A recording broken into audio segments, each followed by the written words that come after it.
Golf Series may not be able to play for the U.S. Ryder Cup team next year. Team captain Zach Johnson says if players don't play on the PGA Tour, they won't accumulate Ryder Cup points.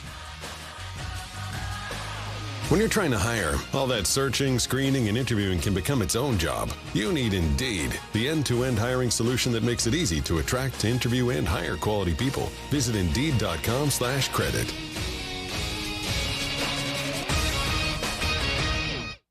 Matt Moscona. I'm very important. After further review. Say it one more time. After further review with Matt Moscona. And here we go. ESPN Baton Rouge, New Orleans, Alexandria. Live from the Mercedes-Benz of Baton Rouge studios. That's right.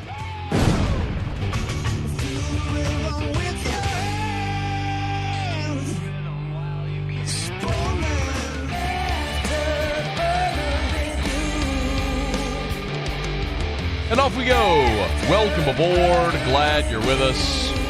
AFR, presented by the Aesthetic Medicine and Anti-Aging Clinics of Louisiana. I'm Matt. This is Shaq O'Neal, and I hate Matt. Paul O'Neal. They're chanting Paul O'Neal's name. Alondra Villarreal. And Mr. Toby Thompson.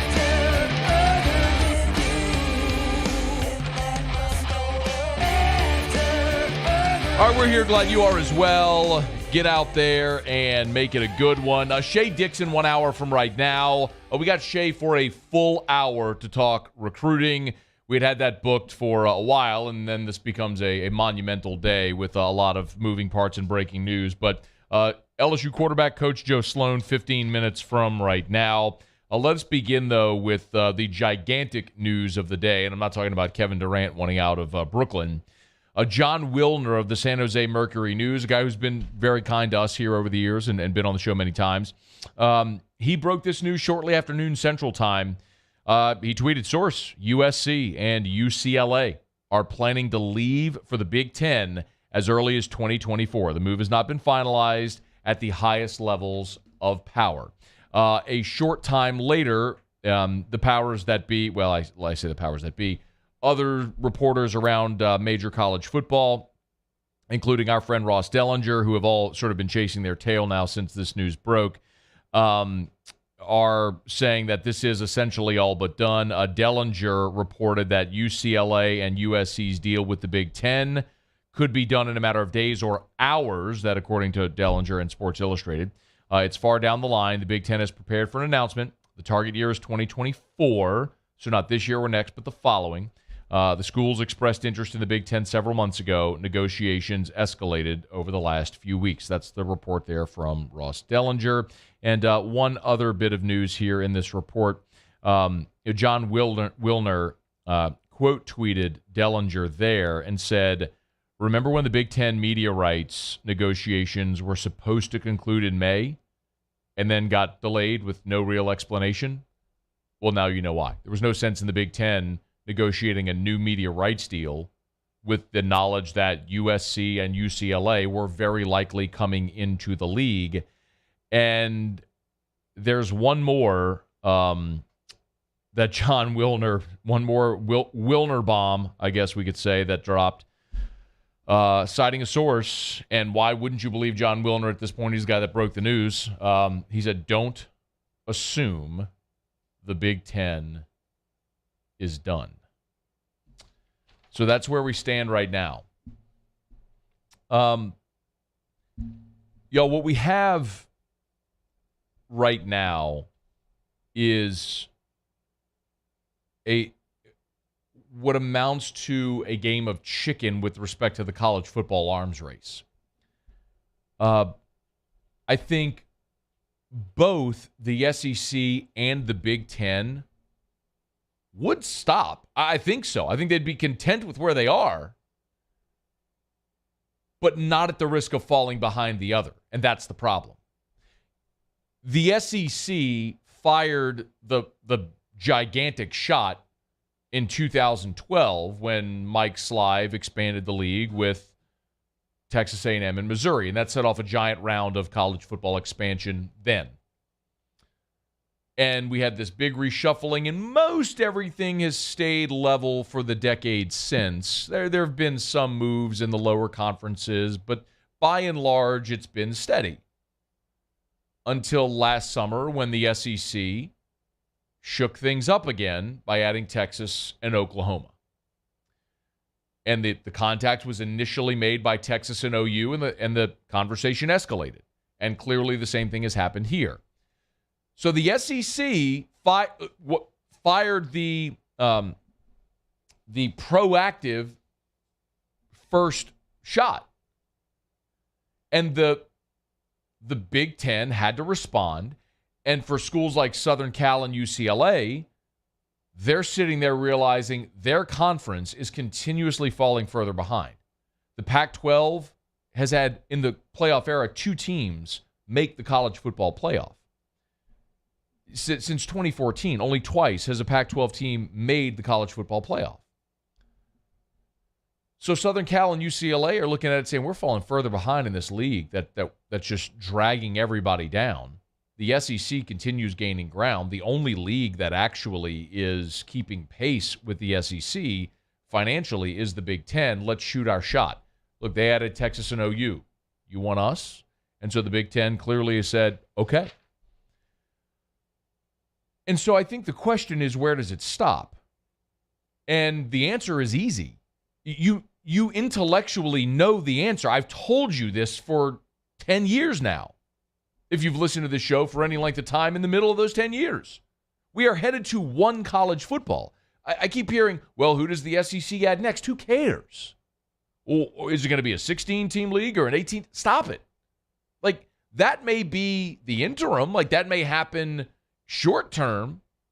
But the inevitable end is one college football, not Big Ten versus SEC versus Pac-12. It's an invite only among the only college football programs that actually matter. And they have one big collective college football that then goes and sells its one big collective media right like the NFL does.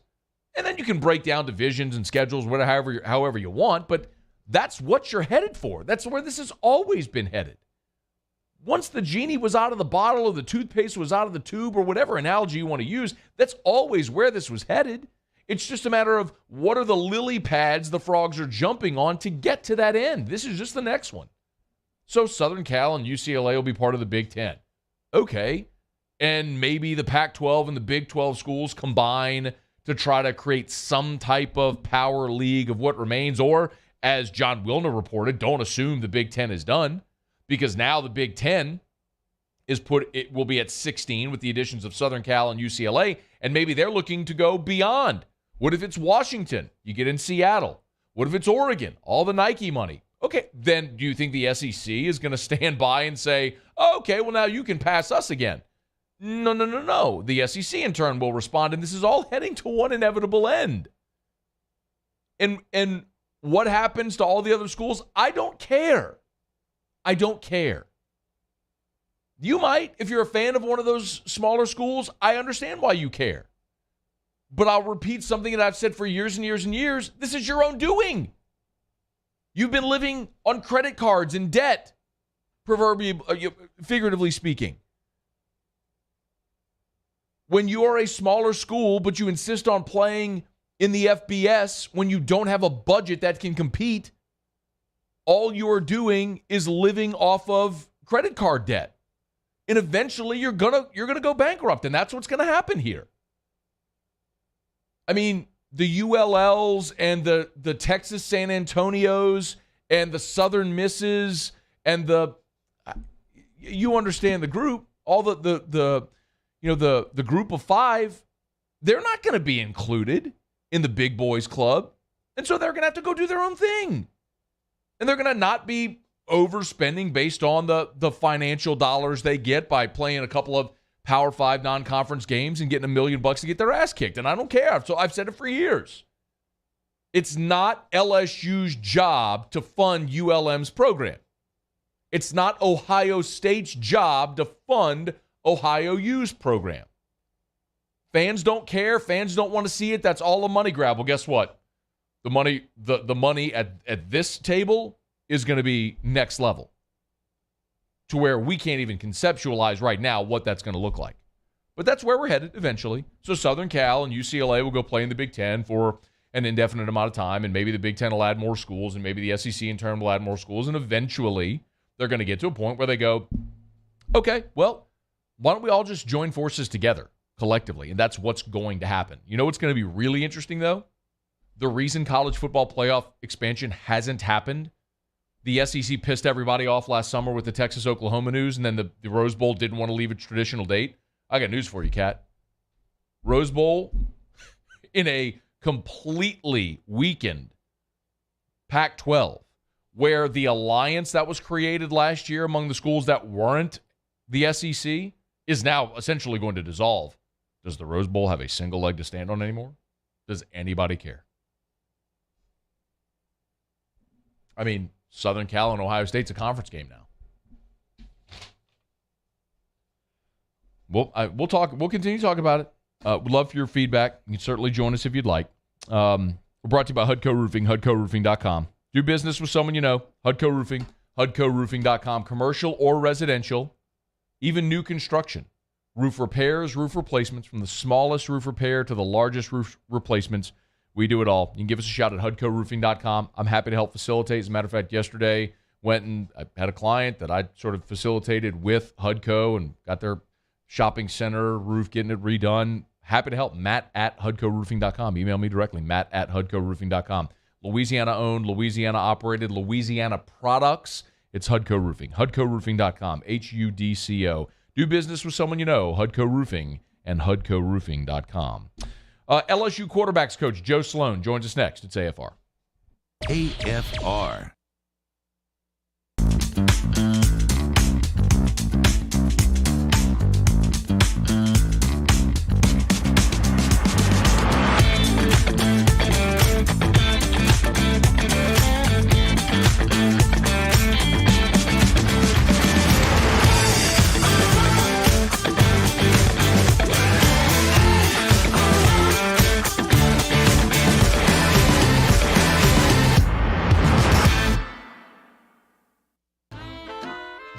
My own people call me an Uncle Tom.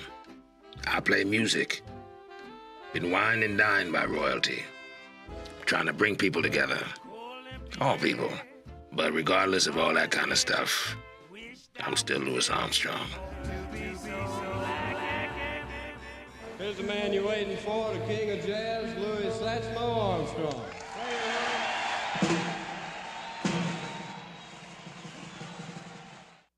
Are you a licensed contractor? There's lots of good contractors in Louisiana doing work the right way, but unfortunately, too many unlicensed contractors are working outside the licensing requirements. Working as a contractor in Louisiana requires a license for the company doing the work. The Louisiana State Licensing Board for Contractors wants to help you get licensed to allow you to conduct work legally. It's not difficult to get the license. We can help you. Go to lacontractor.org for more information.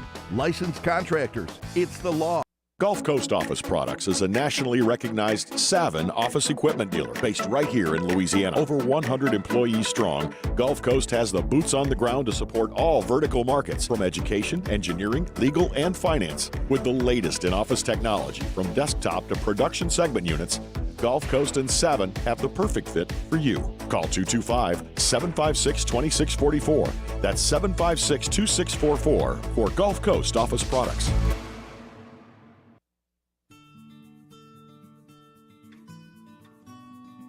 This is a house call. This is a follow-up appointment. This is a diabetes checkup. This isn't just more convenient care, it's more advanced care. This is innovating healthcare at Louisiana's #1 hospital, Ochsner.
after further review with Matt Moscona.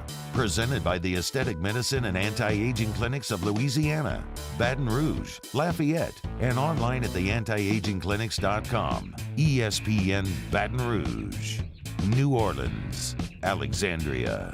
In less than 3 weeks, we'll be in Atlanta at SEC Media Days, which means we are less than a month away, right at about a month away from LSU reporting and a fall camp getting underway for the inaugural season of the Brian Kelly era. Joe Sloan will be on the sideline as the new LSU quarterbacks coach. He's on the line with us right now. Coach, we appreciate a couple of minutes. How are you? Hey, man. How you doing? Man, I'm doing fantastic. Let me dial it back before we move forward, because you all aren't able, obviously, to work on field right now. Day one of spring to the final day of spring. If I asked you on that final day of spring, what was the biggest standout and difference from day one, what would you say? I think really the whole room got a lot of stuff accomplished this spring. I was really excited for how they all worked, the attitude they took every single day. I thought our command and leadership, when you first go out and you're installing a new offense, everybody has a lot of questions and they're worrying about their assignments. I thought you started to see some of our personality come out near the end of spring and be able to take charge. And I thought that was really taking that next step. That was important, and I think that's been important this offseason too, throughout the summer leading into August. I mean, Joe, you are here, by the way, to announce who the starting quarterback is going to be for us in our audience, right? We're getting that exclusive today? Yeah? Yeah. Yeah, it won't be. It will not be me, Matt. I will not be the starter. You know what? It's not going to be me either. We can scratch those two off the list. What are you guys doing now at this point of the summer? Yeah, so they're involved with Coach Flint downstairs in the weight room and outside, just getting a lot of stuff done. Then certainly does allow us to do a few more things than they did before, but a lot of it's led by Jake and his guys. I think Jake does an unbelievable job of just building a foundation, and really through a lot of different data and things that he tracks. He and his team, they do an unbelievable job of that, making sure that our guys have a similar. I think all their preparation try to carry over to practice and what practice is like and what type of load that has on our guys, so that they're prepared when those August days come. What are you doing? Well, June has become a busy month. Yeah. For college football in recruiting and camps and everything else. We just got done with that into a dead period now. So just getting some things prepared in terms of, just getting things prepared for August and for the season, because once that comes, it's full speed. And then having a little downtime with the family. Good. I think we all need that, certainly during the month of June, and then we can in July. You mentioned recruiting and the dead period just ending, and there's a giant, obviously, conversation about quarterbacks, and we know Arch Manning just committed to Texas. I know you can't speak specifically about prospects, but I am curious, especially because of this year where you all go and get Jaden Daniels out of the portal, and we all know, I mean, Joe, half the quarterbacks in the SEC may be transfers this year. Do you feel like it's still essential to sign a quarterback in every class?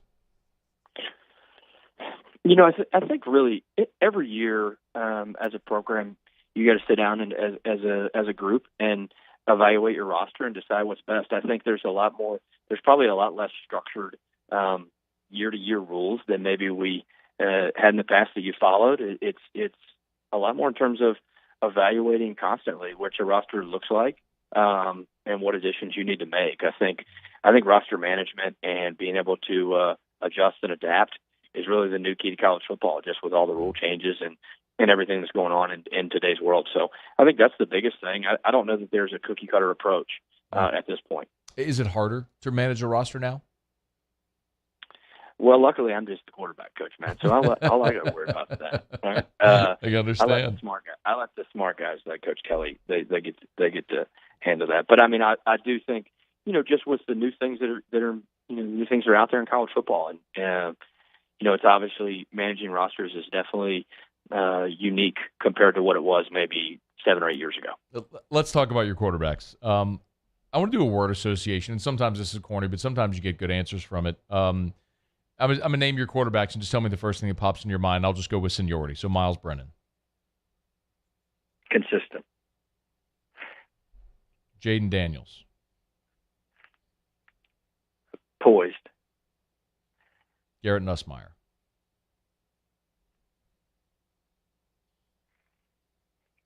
Passionate. Walker Howard? Exciting. Is there anybody else I left off that we should know about?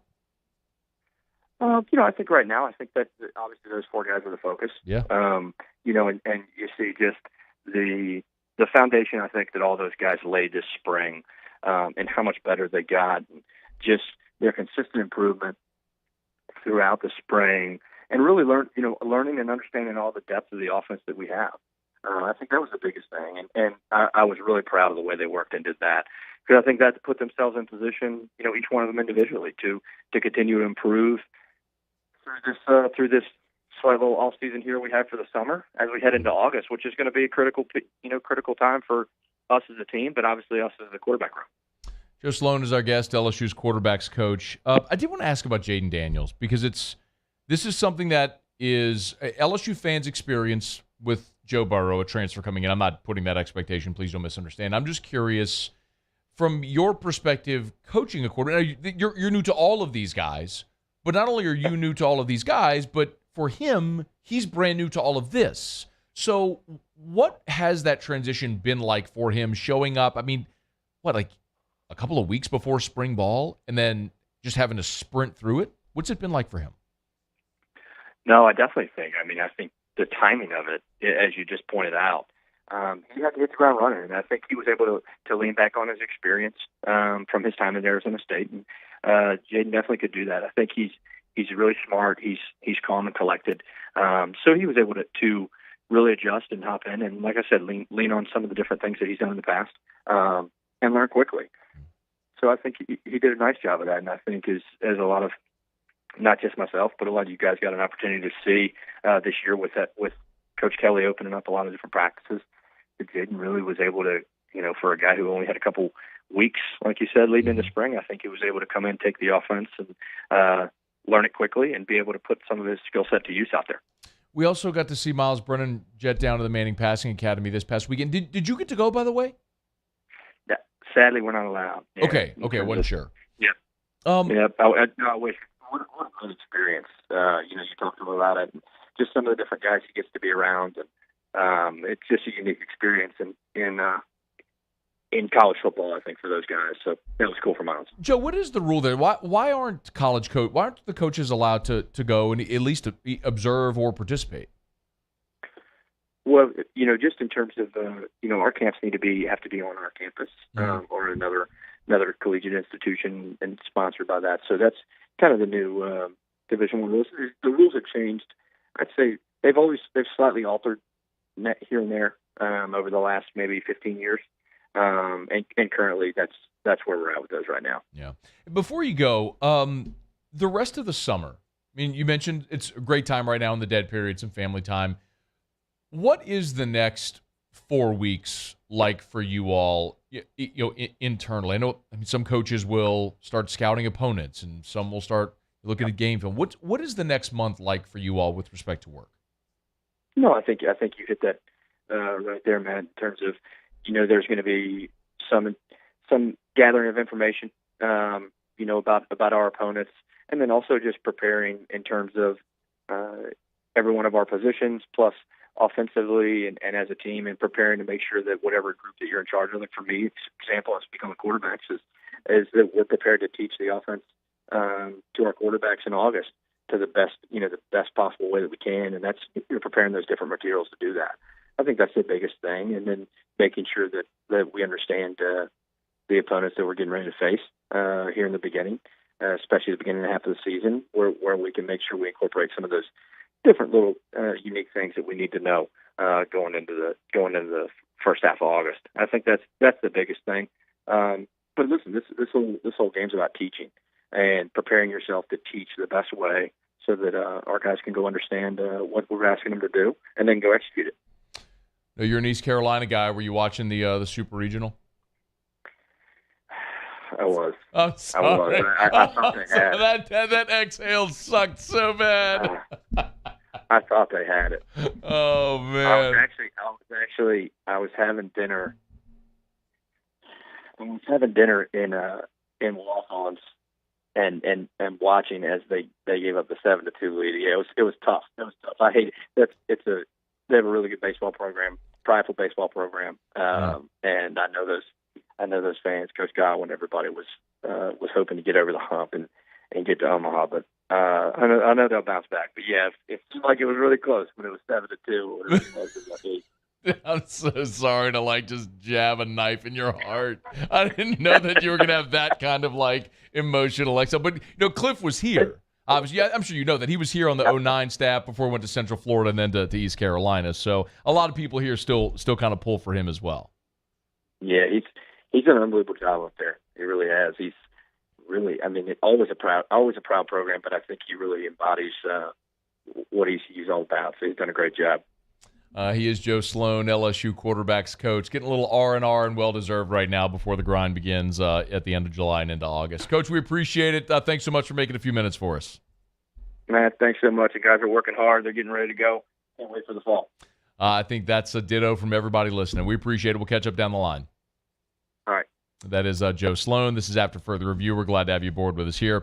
We're brought to you by the Aesthetic Medicine and Anti-Aging Clinics of Louisiana, Bluebonnet in Baton Rouge, Ambassador Caffrey in Lafayette, and online at theantiagingclinics.com. They are our title sponsor of our Thursday shows all throughout the year, and we certainly appreciate them. Simple blood test can let you know if you're a candidate for hormone replacement therapy. Would highly recommend anyone. Man, woman, young, old. It's all about how you feel. And sometimes you don't know how bad you feel till you start feeling good again. Theantiagingclinics.com, theantiagingclinics.com. All right, it's After Further Review. We'll grab a quick break, go around the SEC. We're switching things up a little bit. We'll do Tigers and the Pros at the end of this hour because all of next hour, Shea Dixon is going to be in studio with us, and we're going to talk recruiting for an hour. It's a good time to do that in the summer and with the dead period now here, the camp season beyond us.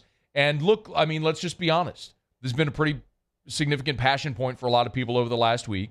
Arch Manning committee in Texas sort of acting as a Pied Piper. A lot of prospects following. Derek Williams, a 5-star safety from Louisiana, going to Austin. And a lot of you have questions. So we'll get some of my questions out of the way, but I want to get you involved, and we'll go a couple of segments of just your recruiting questions for Shea as well. So feel free to line them up. Email me. You can tweet me at Matt Moscona. You can jump in the Bike Forward YouTube chat. Or you can text me in the 225 at 396-4400, 396-4400. Your questions for Shea next hour as well. All right, we'll go around the SEC when we return. It's AFR.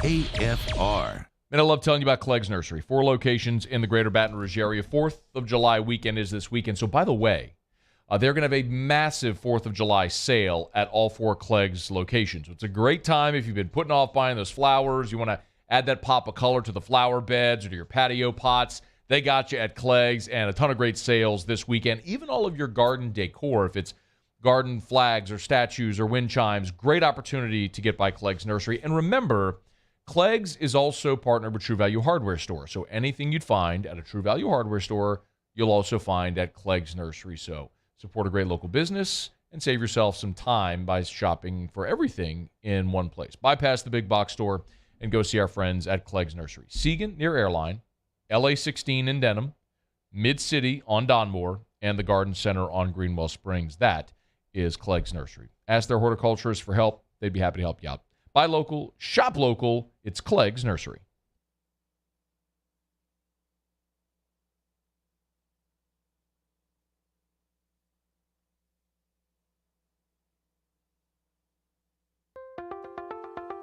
If you're in an accident, a car accident, a slip and fall where you're injured, you need to call an attorney. The defendant insurance company, it's their goal to close the case as quickly as possible and pay out the least amount of money as possible. That's why it's important to call an attorney and call the law office of O.C. Brown. At the law office of O.C. Brown, we're a family-owned firm. We want to be your law firm for a lifetime. ServiceMaster Elite create clean, disinfected work environments. As a local business, we take pride in serving the New Orleans and Baton Rouge areas. Our cleaning protocols follow CDC and OSHA standards for healthcare settings, offices, senior living, restaurants, and industrial plants. Contact ServiceMaster Elite to get your operation ready for reopening with germ disinfection cleaning. ServiceMaster Elite, the trusted choice in professional cleaning since 1996. At All-Star Toyota, you get it all. If you're in the market for an all-new Toyota vehicle, come see our friendly and knowledgeable sales team at All-Star Toyota. Located in Baton Rouge at the corner of Airline and Goodwood, we've been serving our community since 2005 by offering a large selection of new Toyota cars, trucks, and SUVs. Get behind the wheel of your dream car and take a test drive at All Star Toyota today. I've been doing business with Luba for 25 years.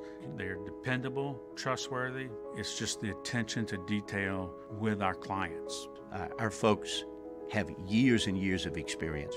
They're highly trained professionals, but many companies have that asset. What I'd like to think makes Luba a bit different is that we use those talents in a way that truly is dedicated to serving the needs of the folks who depend on us.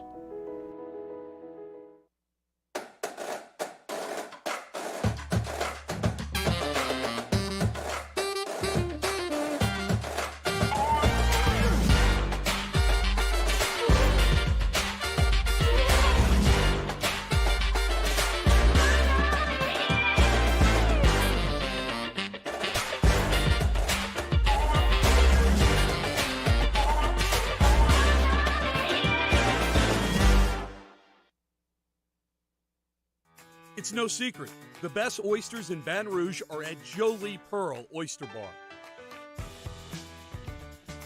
Enjoy mouth-watering South Louisiana flavor and oysters from all over the country. And don't forget our nightly drink specials.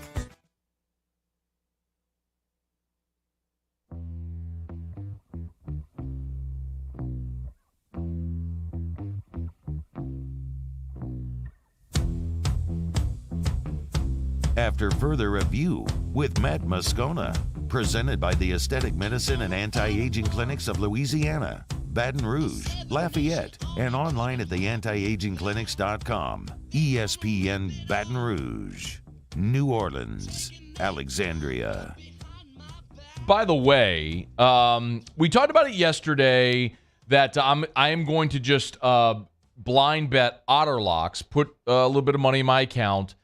I put $250 in my account, in my DraftKings account. I'm going to blind bet Otterlocks because I had done this sort of experiment doing it just kind of, I don't know, just with 10-cent bets, like just blind betting everything he did at like 10, 20 cents, whatever. And over the course of about 6 to 8 weeks, I did a 12x. So it's kind of incredible. I'm like, let me see if we can actually grow this. So Otter this week so far, he was 4-1 on Monday, 4-1 on Tuesday. Last night, Otterlocks were 3-1. His only loss, I believe it was Minnesota, where the game went to the 10th inning. Minnesota scored 3 in the top of the 10th, gave up 4 in the bottom of the 10th.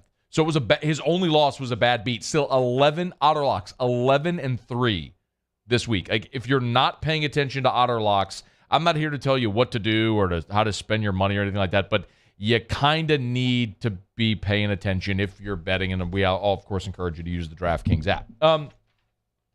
This is interesting. Former Texas A&M running back Travion Williams, who's now with the Cincinnati Bengals, he is going to co-teach a class at Texas A&M on NIL. He'll serve as an adjunct professor at A&M's law school. He'll co-teach this class with business consultant and sports attorney Alex Sinatra. You might remember Travion Williams was a 3-year starter, one of the best, most productive running backs in Aggie history. And now with the Cincinnati Bengals, and so he's going back to teach these guys about NIL, et cetera. And it's really interesting because this video popped up today, which now has more than 1 million views on it. This is a recruiting visit where a Texas A&M recruiter is bringing these recruits onto the field there at Kyle Field. And he points up to the suites and says, those people in the suites are the ones that are going to be giving you a lot of money if you come here. Just, I'll play this for you so you can hear it. And it'll roll a couple times, but listen carefully.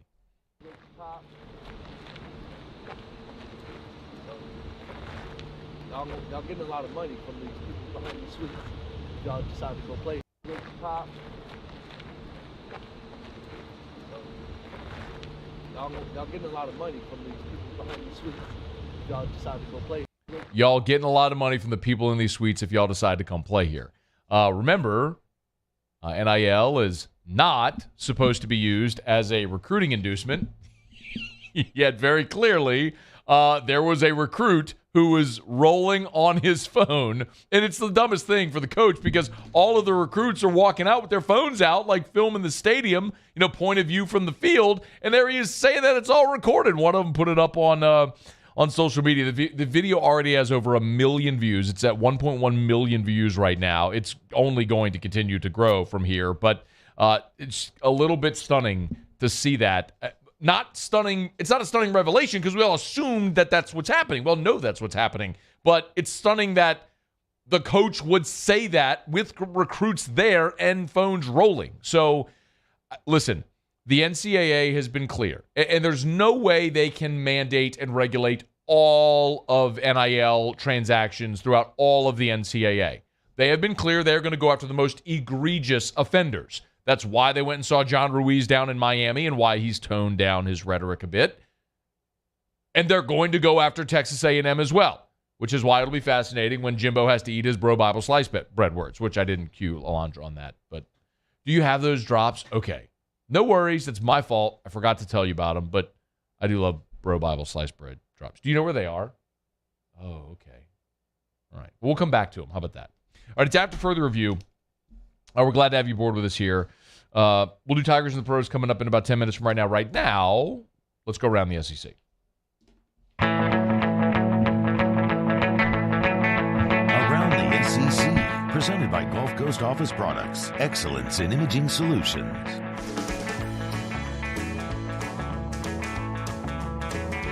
The Auburn Tigers. Auburn has added a basketball game against Memphis. It'll be played in Atlanta State Farm Arena on December the 10th. It'll be the third straight year that Auburn has played a non-conference game in Atlanta. Pretty heavy recruiting ground for Bruce Pearl. This year's meeting between Auburn and Memphis will be the third all-time between the schools, including 2020 and all the way back in 1953. Auburn has won the previous two. The addition of Memphis brings Auburn's non-conference slate to 10 games. The Florida Gators. Thomas Haw landed offers from the likes of Maryland, Illinois, Georgia Tech, Florida, and on Thursday, he pulled the trigger for the Gators, committing to Todd Golden as a member of the 2023 class, which means he will return for a postgraduate high school year to try to better prepare himself for the SEC. He went from lightly recruited small school offers when he was 6'7", hit a growth spurt. He's now 6'9", popped off productivity, and then jumped to a major prospect, and now he says he'll be a Gator. The Missouri Tigers. Mizzou has landed its first basketball commit for 2023. Anthony Robinson Jr., three-star point guard from Tallahassee, Florida. He'll play for Dennis Gates' squad. 6'3" Robinson holds offers from Auburn, Florida State, Texas Tech, and Virginia Tech. The Tennessee Volunteers. And strength and conditioning coach Quentin Eberhardt, he's returning to Tennessee baseball as the director of sports performance. Previously served in that position with the Vols from 2018 to 2021. Took a job with the Chicago Cubs prior to this season, but he's returning now to Tennessee. Spent 4 seasons also as the strength and conditioning coordinator with the New Orleans Baby Cakes back in the day. There you have it. That is Round the SEC, presented by Gulf Coast Office Products. Shout out to our guy Trey Beal and our friends at Gulf Coast Office Products online at gcopnet.com, gcopnet.com for Gulf Coast Office Products. Face-to-face sales, service after the sale. That's what you get at Gulf Coast Office Products, gcopnet.com, the official office equipment provider of the LSU Tigers, the New Orleans Saints, the New Orleans Pelicans, and the ULL Ragin' Cajuns.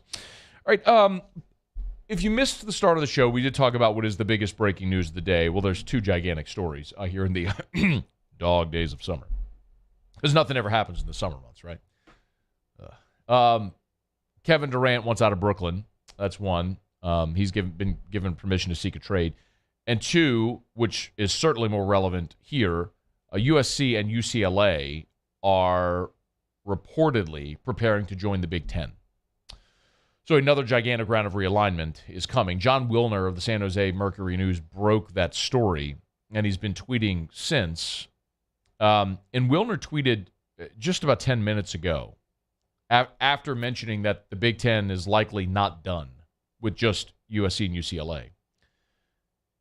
He tweeted, if I'm the Big Ten and I want to get to 18, the short list is Washington, Oregon, North Carolina, Duke, and Missouri.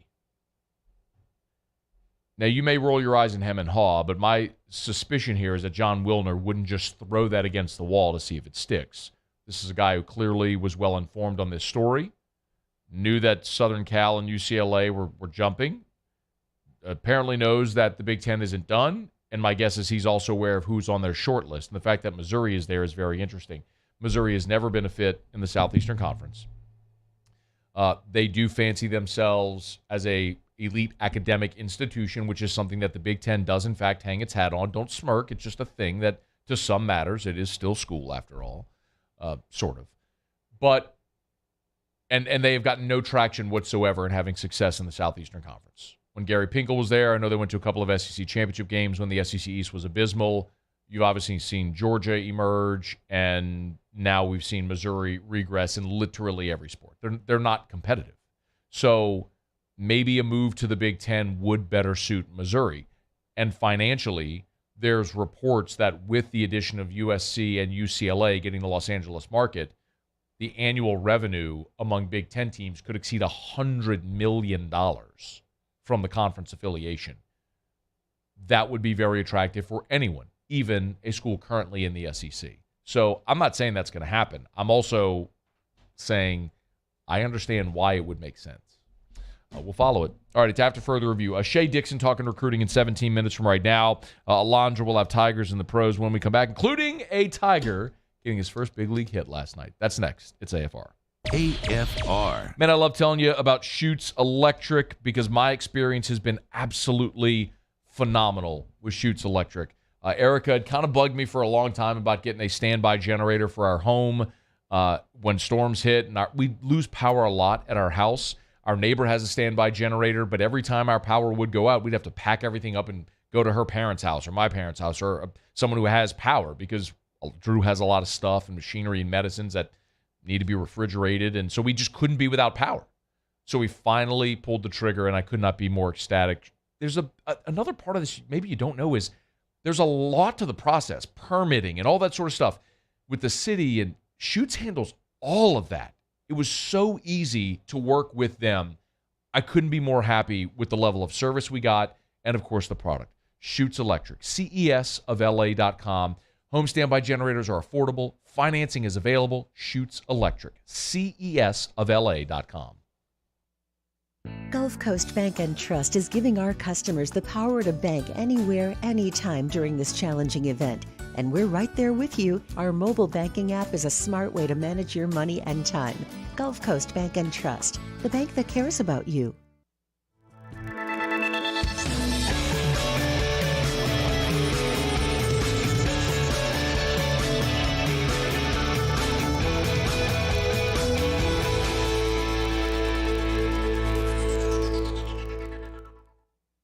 And this year, 2022, it's time to finally treat yourself. Bring your boat to the next level with front-to-back boat service. You want the latest and greatest marine technology? You want to go to the place that has not one, but two NMEA-certified techs. Family-owned and operated by the Sherman family for 30 years, front-to-back is the answer in Baton Rouge for all of your custom boat needs. So head to fronttobackboatservice.com or find them on Facebook, Front to Back Boat Service.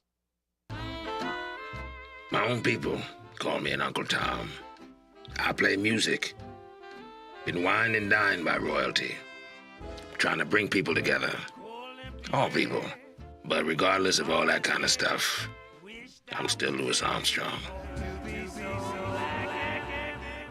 Here's the man you're waiting for, the king of jazz, Louis Armstrong.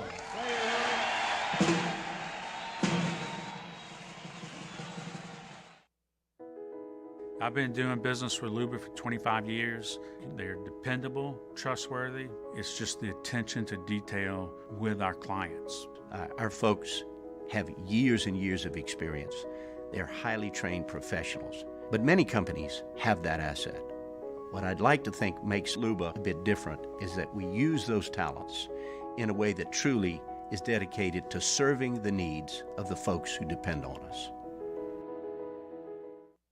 Are you a licensed contractor? There's lots of good contractors in Louisiana doing work the right way, but unfortunately, too many unlicensed contractors are working outside the licensing requirements. Working as a contractor in Louisiana requires a license for the company doing the work. The Louisiana State Licensing Board for Contractors wants to help you get licensed to allow you to conduct work legally. It's not difficult to get the license. We can help you. Go to lacontractor.org for more information. Licensed contractors, it's the law. Gulf Coast Office Products is a nationally recognized Savin office equipment dealer based right here in Louisiana. Over 100 employees strong, Gulf Coast has the boots on the ground to support all vertical markets, from education, engineering, legal, and finance. With the latest in office technology, from desktop to production segment units, Gulf Coast and Savin have the perfect fit for you. Call 225-756-2644. That's 756-2644.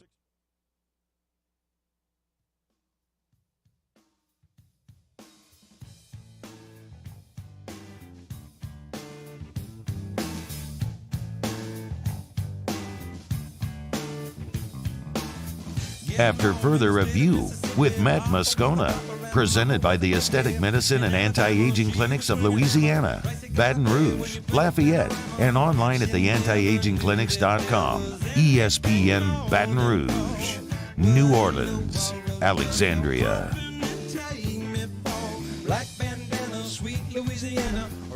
Richie Burt texts the show.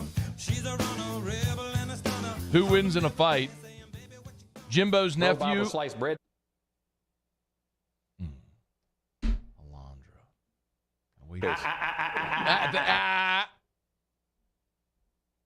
Who wins in a fight? Jimbo's nephew or Bro Bible Sliced Bread? Bro Bible Sliced Bread. There you go. Gotta take your time, you know? You're like a man, Alondra. Way too aggressive. You have to woo. That's not the first time I've been told that. you have to woo your lady friend. You have to court her and take her to dinner. And Bro Bible Sliced Bread. Bro Bible Sliced Bread is so good. Oh man! By the way, I've never seen Bro Bible Sliced Bread, so I don't know who would win in a fight. But Jimbo's nephew looks so scared. The famous pic. Let me see if I can find it, Paul. I don't know if you have it. It's the Kevin Falk picture where Jimbo's nephew is like holding Falk's shirt and he's like crouching and he's like going to punch him, and Falk is sitting there hands down just staring a hole through this kid. I mean, like completely unimpressed. I wish I could find that picture. Anyway, I found, there's this one that's out there. But, yeah, no, my guess is I've never seen Bro Bible Sliced Bread. Yeah, you can hit it. Okay. Bro Bible Sliced Bread. I need, Alondra, I've been here for, 12 and a half years. And for 12 and a half years, I've asked for the ability to hit drops here. You know, like to have a touch screen here where I can hit drops. Yeah. At my discretion. It's been 12 years. I don't know if I'm ever going to get it. But anyway. I think you should get it. Yes, I agree. But it took me this long to get a chair, right? That's very fair. So maybe in another decade, maybe I'll get that screen. But hopefully by then I'll be retired. Anyway, here's the picture, Paulie, if you want to pull that up. There's there's Jimbo's nephew who is looks like he's about to be strangled by Kevin Falk. So I don't know Bro Bible Sliced Bread, but considering how unimpressive Jimbo's nephew is, I'm going to say it would be hard. There it is. That's the picture I wanted. It would be hard to be less impressive than Jimbo's nephew. See, look at that guy. He's holding Kevin Falk's shirt. Like, analyze this picture. You've all seen the picture. You know what I'm talking about. He's crouched down. He's got one hand of Falk's shirt, the other hand up, and Kevin Falk is staring a hole through this guy, arms down, completely unimpressed. Like, now that's Kevin Falk. That's a bad man right there. I mean, that guy finished his career as the SEC's all-purpose yardage leader. I think that's a record that still stands. He would annihilate Jimbo's nephew, but Jimbo's nephew, unimpressive, an unimpressive. He looks person. like a scrub. Yeah. No, I mean I'd go Bro Bible Sliced Bread. Yeah. Hit the drop. Yeah. Hit the Bro Bible Sliced. Bro Bible sliced bread. I had the one queued up. So It just hit something. All right, there we go. All right, Alondra has Tigers in the pros. Tigers in the pros. They still bleed purple and gold. They're just really rich now. Presented by Lee Michaels Fine Jewelry. Lee Michaels Fine Jewelry, where Baton Rouge gets engaged.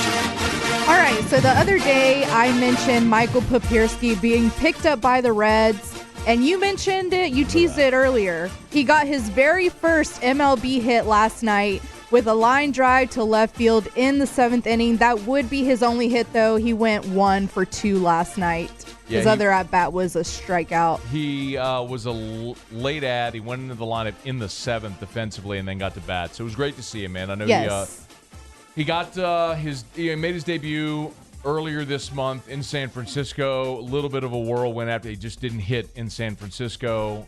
He was released. Now he's in Cincinnati with the Reds and got a chance to play, got a knock. Hopefully that gets that monkey off his back and Pap gets going. That's great to see. Good for Pap. Absolutely. I'm excited for him. All right, Alex Lang, he came into the game last night with the Tigers, also in the 7th. Alex has kind of been struggling out of the bullpen here recently. Last night, he pitched 2/3 of an inning, giving up 2 hits, 1 run, 1 walk, and no strikeouts for Alex last night. Yesterday, Aaron Nola with the Padres ended up being 1 for 5 with just that 1 hit in their win over the Diamondbacks, 4-0. And Curtis Thompson is playing the John Deere Classic. I'll be very honest with you. I don't know golf terms, but I think he's 4 under with a 67 right now. I think you just nailed it. And Great. You know what? I'm so glad that you mentioned Curtis Thompson because Musso is not a Curtis Thompson fan. Never mentions Curtis Thompson. I mean, on this he's segment. 4 under with a 67 right now. That sounds pretty good to me. Where is he in the standings? I'm gonna have to look at that. I think it was 20th. Your leader, JT Poston, right now is at 9 under. Yeah. I don't know. Because it says T6. Tied for 6th. Okay, cool. Yes, he's tied for 6th. Makes sense. Sam Burns. There he is. He's tied for 6th. Sam Burns isn't in the John Deere Classic. He's practicing, I guess. I don't know. Those are your Tigers in the pros. Accuracy. That's what matters here. I guess he's practicing or something. Tigers in the Pros brought to you by Lee Michaels Fine Jewelry, LMFJ.com, as in Lee Michaels Fine Jewelry, LMFJ.com. Guys, of course, if you are going to pop the question, go where Baton Rouge has gone for 40 years to get engaged. Lee Michaels Fine Jewelry, the best selection of the highest quality diamonds at a great price, and you always get the Lee Michaels experience. You want to be a hero. You want to thrill her. Lee Michaels Fine Jewelry, LMFJ.com. All right, y'all, it's after further review. I'm looking forward to this. Shea Dixon, longtime friend of the show. He's sort of the recruiting Buddha in these parts. Shea's going to join us coming up after the top of the hour, and he's with us for the whole 4 o'clock hour. So there's a lot of things we got to ask about how this staff is being perceived, the current class. Want to ask about the Louisiana prospects that are going out of state, and we'll get to a lot of your questions. So we got an hour with Shea. Get your questions in. That's coming up next. It's AFR. AFR.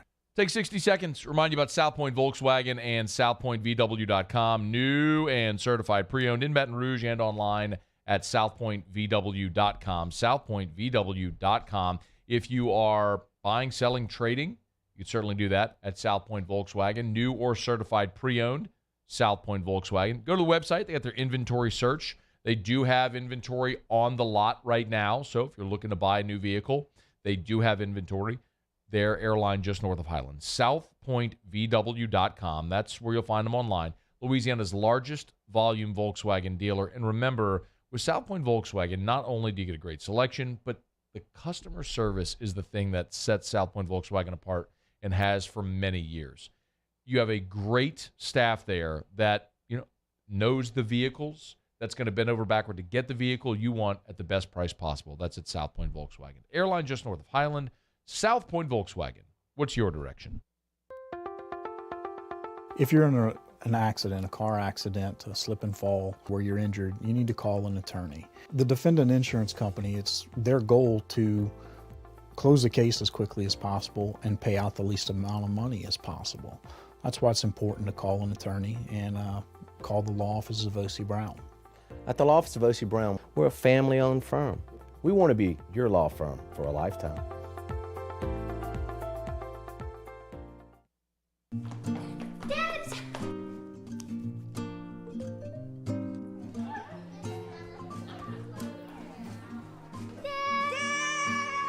Kids have staked out their place at Ochsner Medical Complex The Grove, where more than 30 pediatricians and pediatric specialists are all conveniently located under one roof, so you can spend less time driving and more time keeping your kids well. Yes! It's no wonder kids call dibs at The Grove. Ochsner Health Center for Children. There it is, the extra mile, on the border of expected and extraordinary, for those willing to go further.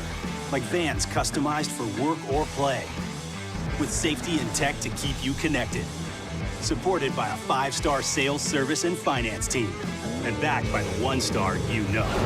So go the extra mile. It's never crowded, because so few have what it takes to go there. Mercedes-Benz Vans. ServiceMaster Elite create clean, disinfected work environments. As a local business, we take pride in serving the New Orleans and Baton Rouge areas. Our cleaning protocols follow CDC and OSHA standards for healthcare settings, offices, senior living, restaurants, and industrial plants. Contact ServiceMaster Elite to get your operation ready for reopening with germ disinfection cleaning. ServiceMaster Elite, the trusted choice in professional cleaning since 1996.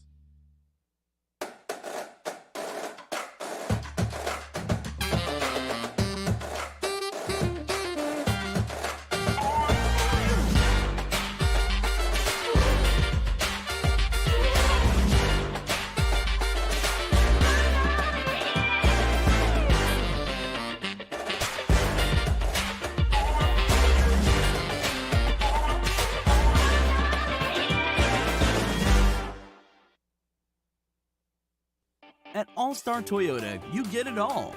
If you're in the market for an all-new Toyota vehicle, come see our friendly and knowledgeable sales team at All-Star Toyota.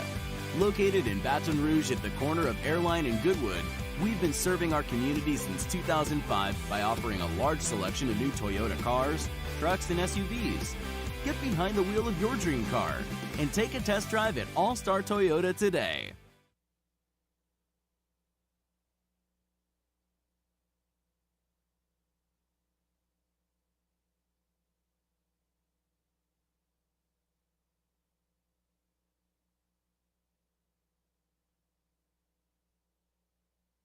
This is Sportscenter.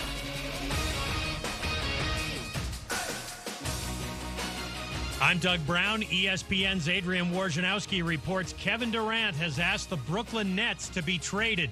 The Suns and the Heat are two of the teams on his wish list. That news coming just shortly before the NBA free agency period starts 1 hour from now. Hornets forward and leading scorer Miles Bridges is now charged with felony domestic violence after his arrest in Los Angeles. Bridges is free on bond and due in court July 20th. There are no further details about the charge against him. UCLA and USC could be on their way out of the Pac-12 very soon. The two schools are planning to move to the Big Ten as early as 2024. The process is already underway. ESPN's Heather Dinich. This is a monumental change, though. OU and Texas was big. This is huge.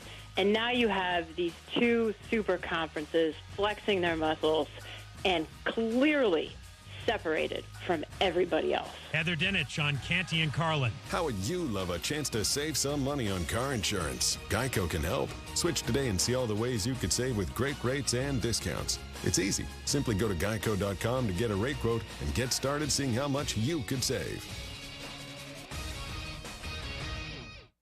Matt Moscona. I'm very important. After further review. Say it one more time. After further review with Matt Moscona. And here we go. ESPN Baton Rouge, New Orleans, Alexandria. Live from the Mercedes-Benz of Baton Rouge Studios. Let's ride.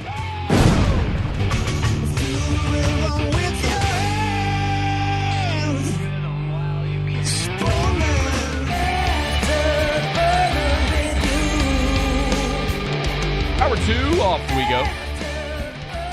Welcome aboard. Glad you're with us. AFR, presented by the Aesthetic Medicine and Anti-Aging Clinics of Louisiana. I'm Matt. I am sweating. Paul O'Neill. Love you, Matt. Nope. They're chanting Paul O'Neill's name. Alondra Villarreal. And Mr. Toby Tomplay.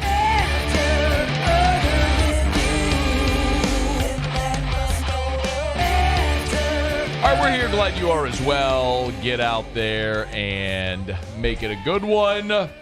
I'm pretty excited about this. We got our buddy Shea Dixon in studio with us. We're just going to call him recruiting guy, Shea Dixon. Thanks for coming in for a full hour, by the way. So we're going to do a ton of recruiting talk. Thanks for coming in. How are you? Doing well. It's good to see you. Are you just enjoying, some fun summertime? Yeah, is that yeah? Yeah. But you're still doing the recruiting thing. Like I see you tweeting about recruiting and all that stuff. Well, not a lot though. I went out to camp. Okay. To come on here, I had to do a good amount of making phone calls and reading up and getting caught up on 3 to 4 weeks of no work. Okay. Well, we appreciate you making the effort. I'm well educated now, though. I feel like I'm ready. We appreciate you making the effort to get caught up. All right, let me start with some big picture topics, okay? That's what I'm here for. Good. I want to do that, and then we'll be broad, and then we'll get more narrow, and we'll let people ask their questions as well as we move through. This week, there was kind of a little bit of melt, if you want to say. The Arch Manning news, I think everyone expected that, but then when Derek Williams follows, and then people look around, they're like, well, LSU only has one prospect in the top 150. How would you say that this staff is doing with this class today, right now? I think that you can slice that a lot of ways. Okay, so let's play this. Back-to-back 500 seasons, right? Yeah. That's not going to get you. If you just had that alone and you were doing this in recruiting, you would say probably press the panic button a bit, right? Like, we've got to make a change somehow. Well, there's been a change made. Now you've also got not just a new head coach, but every coach on staff minus Brad Davis is new. Mm-hmm. You've got new people in recruiting. You've got, a new recruiting coordinator. You've got an entire new strength staff. Everything top to bottom is getting shuffled. So if you put that in, you're coming off back-to-back 500 seasons, you can expect you're probably not going to be recruiting as well as the schools that have been red hot. Ohio State's, Alabama's, whomever, Georgia, whomever it might be. That's understandable. I think it's okay to say right now, man, the top 10 in Louisiana, if I'm looking at that, it doesn't look great. And is that because you're coming off back-to-back tough seasons? You've had to replace everyone. These coaches are getting to know guys. Other coaching staffs have gotten closer to some of these Louisiana guys. And certainly you can go through and play Arch Manning was never coming to LSU. It doesn't matter if that's he was never coming here. No, yeah. I don't think so. Okay. And they never played like he was. It was not like LSU was a finalist. Eli Holstein was not going to come here. Right. That's understood. Which is weird. Well, keep going. Okay. I'll come back. But not going to come here. He goes to Bama, and he's committed as their quarterback. There's a feeling that Jaden Ausberry leaves and goes to Notre Dame. I think that's the team that's been hyped up for him. He's a top 5 guy in the state. I always argue that U-High kids are some of the toughest to get because they've been going, to school at LSU on campus their entire life. So by the time you get to your senior year of high school going to college, some of these kids want to do something different. Tackett, Curtis at Manny, no, they never showed much LSU interest. It was always thought he was going to go to Ohio State or somewhere else. So you can kind of play that game, but the reality would be Shelton Sampson at Catholic. There's guys out there, Lance Hurd at Neville, that aren't committed, that you feel like, okay, you got to go out and get them. I mean, you've just lost Derek Williams to Texas. That's before last year. I can tell you the last time an Acadiana guy who was really good and highly rated went anywhere but LSU. I mean, Sage Ryan took it down to the end and picked LSU. And the Westgate tight end, Danny Lewis, the guy who's dancing with Brian Kelly and ultimately goes to Bama. That was kind of the first New Iberia, Lafayette kid I can remember of note that left the state. Now you've got Derek Williams doing it. So you can there's some worry that, oh man, you've got to be able to lock down the home state. But then you say, hey, look, these guys are just getting here. LSU needs to get back to winning. You do that, it can fix a lot of other things. I guess I come around to this, Matt. And I wholeheartedly agree. The last 3 head coaches, all very different head coaches, all won national championships here. So if you bring in a Brian Kelly, whose win percentage is second to only Saban, or right there with Saban, who's done it over a long period of time at a place like Notre Dame, where you've got academic hurdles and you're not in a conference and all these things that, you have to get by. A lot of the reasons he said ultimately he was looking for a change, to get down into the SEC, a school like LSU.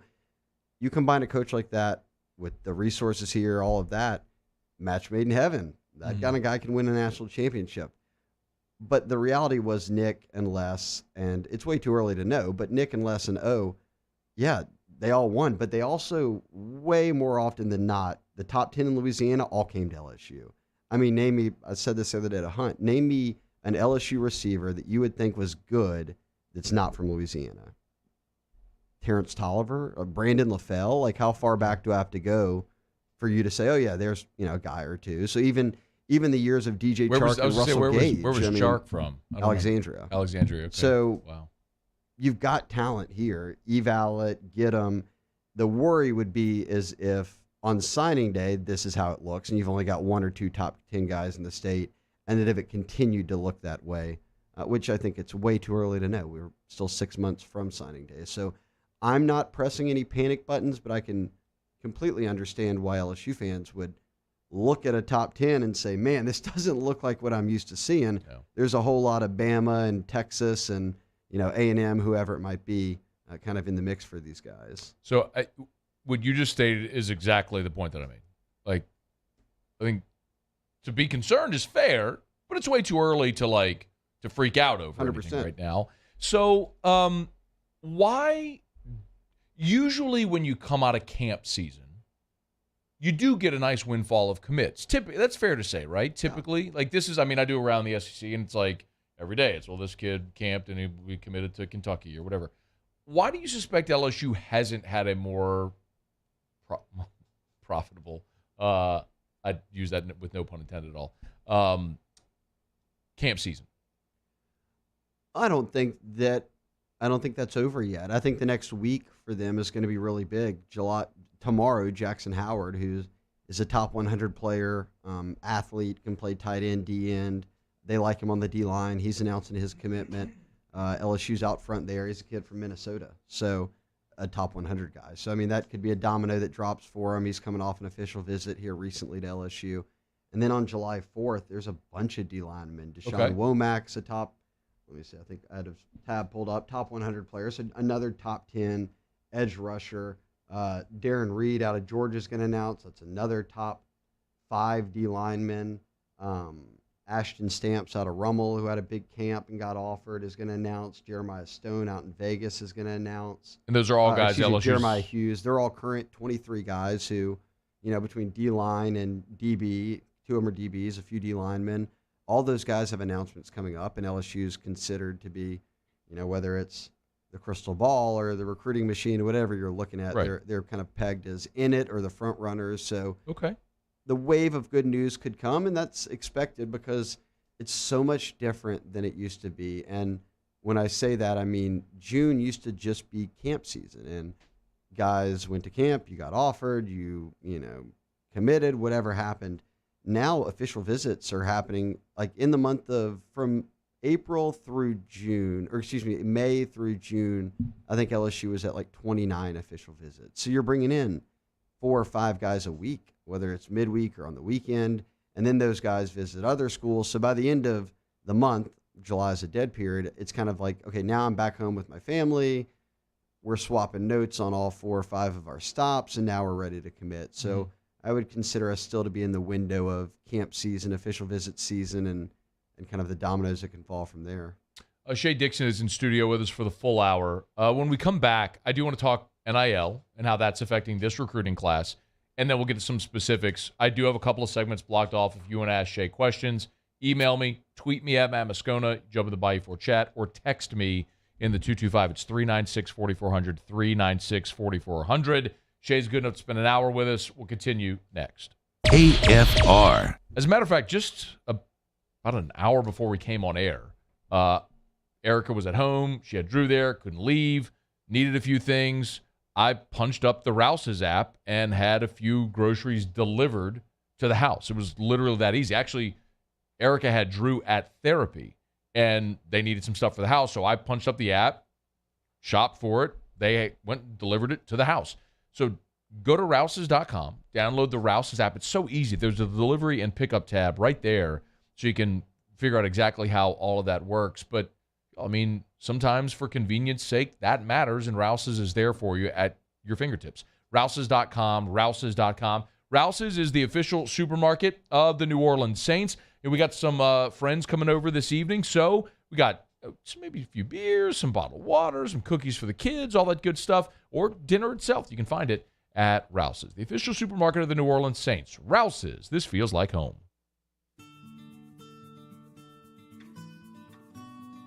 This is a house call. This is a follow-up appointment. This is a diabetes checkup. This isn't just more convenient care, it's more advanced care.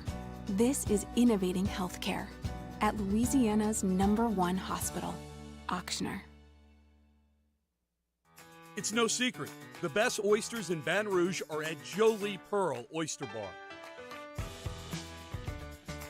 Enjoy mouth-watering South Louisiana flavor and oysters from all over the country. And don't forget our nightly drink specials.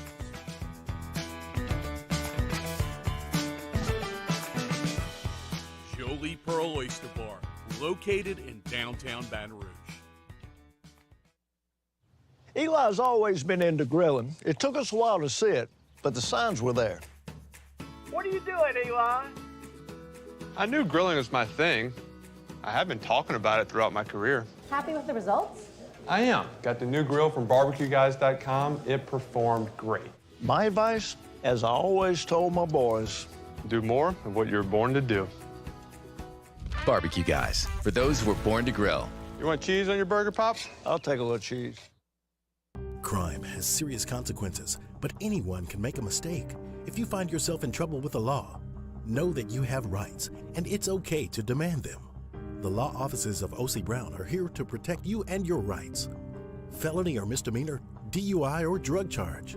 No matter what crime you're accused of, you still have rights. Let the law offices of O.C. Brown uphold them. Call 225-343-1111. Your law firm for a lifetime. And this year, 2022, it's time to finally treat yourself. Bring your boat to the next level with front-to-back boat service. You want the latest and greatest marine technology? You want to go to the place that has not one, but two NMEA certified techs. Family owned and operated by the Sherman family for 30 years. Front-to-back is the answer in Baton Rouge for all of your custom boat needs. So head to fronttobackboatservice.com or find them on Facebook, Front to Back Boat Service. My own people call me an Uncle Tom. I play music. Been wined and dined by royalty. Trying to bring people together. All people. But regardless of all that kind of stuff, I'm still Louis Armstrong. Here's the man you're waiting for, the king of jazz, Louis Satchmo Armstrong.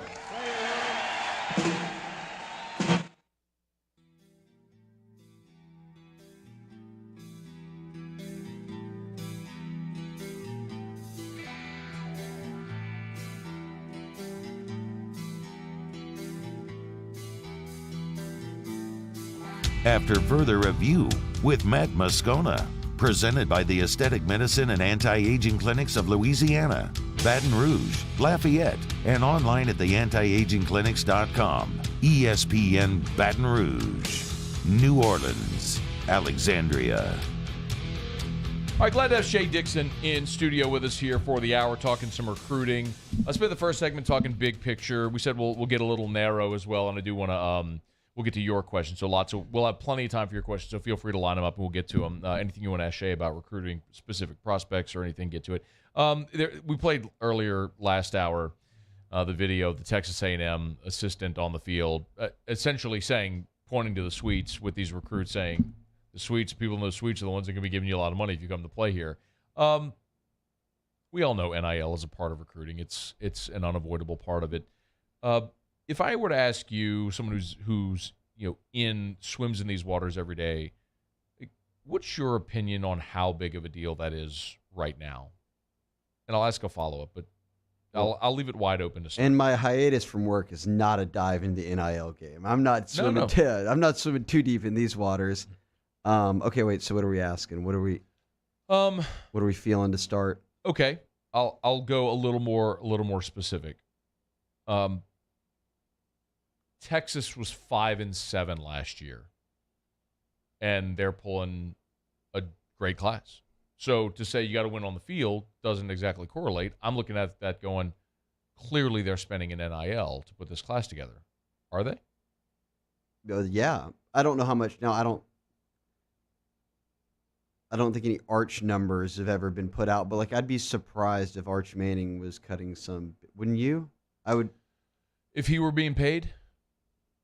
I know. Yeah, or if that were some big part of his recruitment. I would agree. That it would not be. Yeah, no, I agree.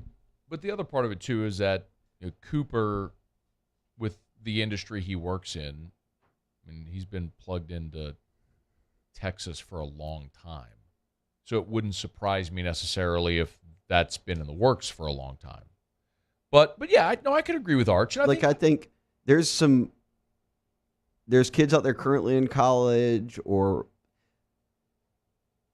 some kids who's, let's say, who may have some money, or whose dads are coached or played or whatever. Those kids have said that their parents, kind of off the record, have said, "You're not doing any NIL. Yeah, good. Just go to, if you need some money, tell me, and I'll, if not, go to college. You're being a normal kid." So I think a lot of that. Now, is Texas spending money? Texas was the one who said every O-lineman who signs gets $100,000. Exactly. And within 2 weeks, they had 5 kids commit. But it was what? Good. Okay. Good for y'all. Yeah. That was right at the start of collectives, and NIL was taking off, and they signed a great O-line class. So yes, I think Saban's already said it correctly. They paid for that class. You're paying for these classes. Now, was Texas not paying kids before? No, probably not that much, obviously. But it was Jimbo who's back in February signing day was the one who said, well, this is just all stuff that's been happening under the table, and now it's above the table. So, Jimbo's kind of been the king of quotes for this whole thing. In the span of 5 or 6 months here, he's gone in every direction. Oh, my God. But I think that more so, like you said, in terms of pressure to win or winning, or have they been winning, let's look at an A&M. The pressure to win now has got to be through the roof. Not that their boosters will never not give money to the football program to see them win, but doesn't the pressure on Jimbo and then his staff increase if we're saying, here's the best team money could buy, and you won 8 games? Yeah. And all the guys bailed, or there's so many things that can happen where none of those kids are going to stay at A&M all 4 years. Then guys leave, and what happens there? So I think some of these teams that are loading up, very Miami, that are kind of in the public knowing, okay, you're paying a lot of money for kids in NIL deals, pressure then becomes on those teams to win. Where's the return on the investment if I'm a high-level booster and I've given all this money? It's not like I gave you all this money and you built a football ops building with it. Yeah. And it's around for 20 years. It's a kid who might bail in 2 years, and now we've won nothing. Do you think that's an interesting correlation? Do you think that we are just going to see a displacement of funds, meaning the booster that would give $1 million to build football ops? No one talks about this. No longer says, "Hey, look, I'm not going to spend it on football ops," because with the kids don't care about the first class airplane pod in the locker room. What they want is NIL money. I think that's a big part of it now. There's so much into NIL, but that's on the university side. I think something that's going to be discussed a lot, because if I don't know, make up the company, walk-ons, Mandas, whoever, well, do you want me to have signs out in the baseball field and at the football stadium and all that, or do you want me to put this money in the collective? Because now it's not, I'm not coming around and now doing times 2 for everybody here, right? And maybe they are. I don't know. Those are made up business names for me. I'm just absolutely saying. Understood. But it's all these people that are your sponsors, title sponsors, that are giving all this money. Now, are you asking them to make a choice? Like, okay, we're putting it into this collective and it's going to go to student or this. And I would think some businesses are going to say I'm one or the other. I'm not handing it out all over the place. So then where does that go? You know, if that's going to collectives now, who's giving the money for whatever else it might be? So it's a great, I think there's a lot of elements to this that people kind of don't think about. Shea Dixon's with us. He's on Twitter at Shea Dixon. We'll get to your questions. Let's focus a little bit more right now on calendar and 2023 class as it moves forward. When you look at this current roster that LSU has for the 2022 season, so much of it had to be supplemented by the portal. I don't suspect Brian Kelly is going to make a habit of building his roster out of the portal every year. This was sort of out of necessity. So as you project, what are the areas in this class, this 2023 class, where you feel like the staff needs to focus or will focus? I think every year O-line, D-line, right? Because you're always going to take 4 guys at least on both sides, and I think they'll trend towards that. So that's always important. I'm one, and look, linebacker I think is one they don't have an incredible amount of depth at because the DB room is sort of very much older transfers or Jay Ward, older guys, and then like younger guys that maybe in their first or second year. You'll wonder if they don't address that again. Corner certainly was so low. They got down to 2 scholarship guys, and everyone they took was in the portal. But I think not enough people talk about it. Wide receiver, they have a lot of really good ones, but they only have like 8 of them or 9 of them. And, you know, we've already seen if Kayshawn's not out there and Dre's not out there and, you know, Ibieta hasn't shown up and someone else might be banged up, you're down to 3 or 4 guys. I mean, there was a lot of time where they were running scout team or, you know, walk-on guys at receiver during spring drills. So I'm pulling up the depth chart right now that I'd written out after spring.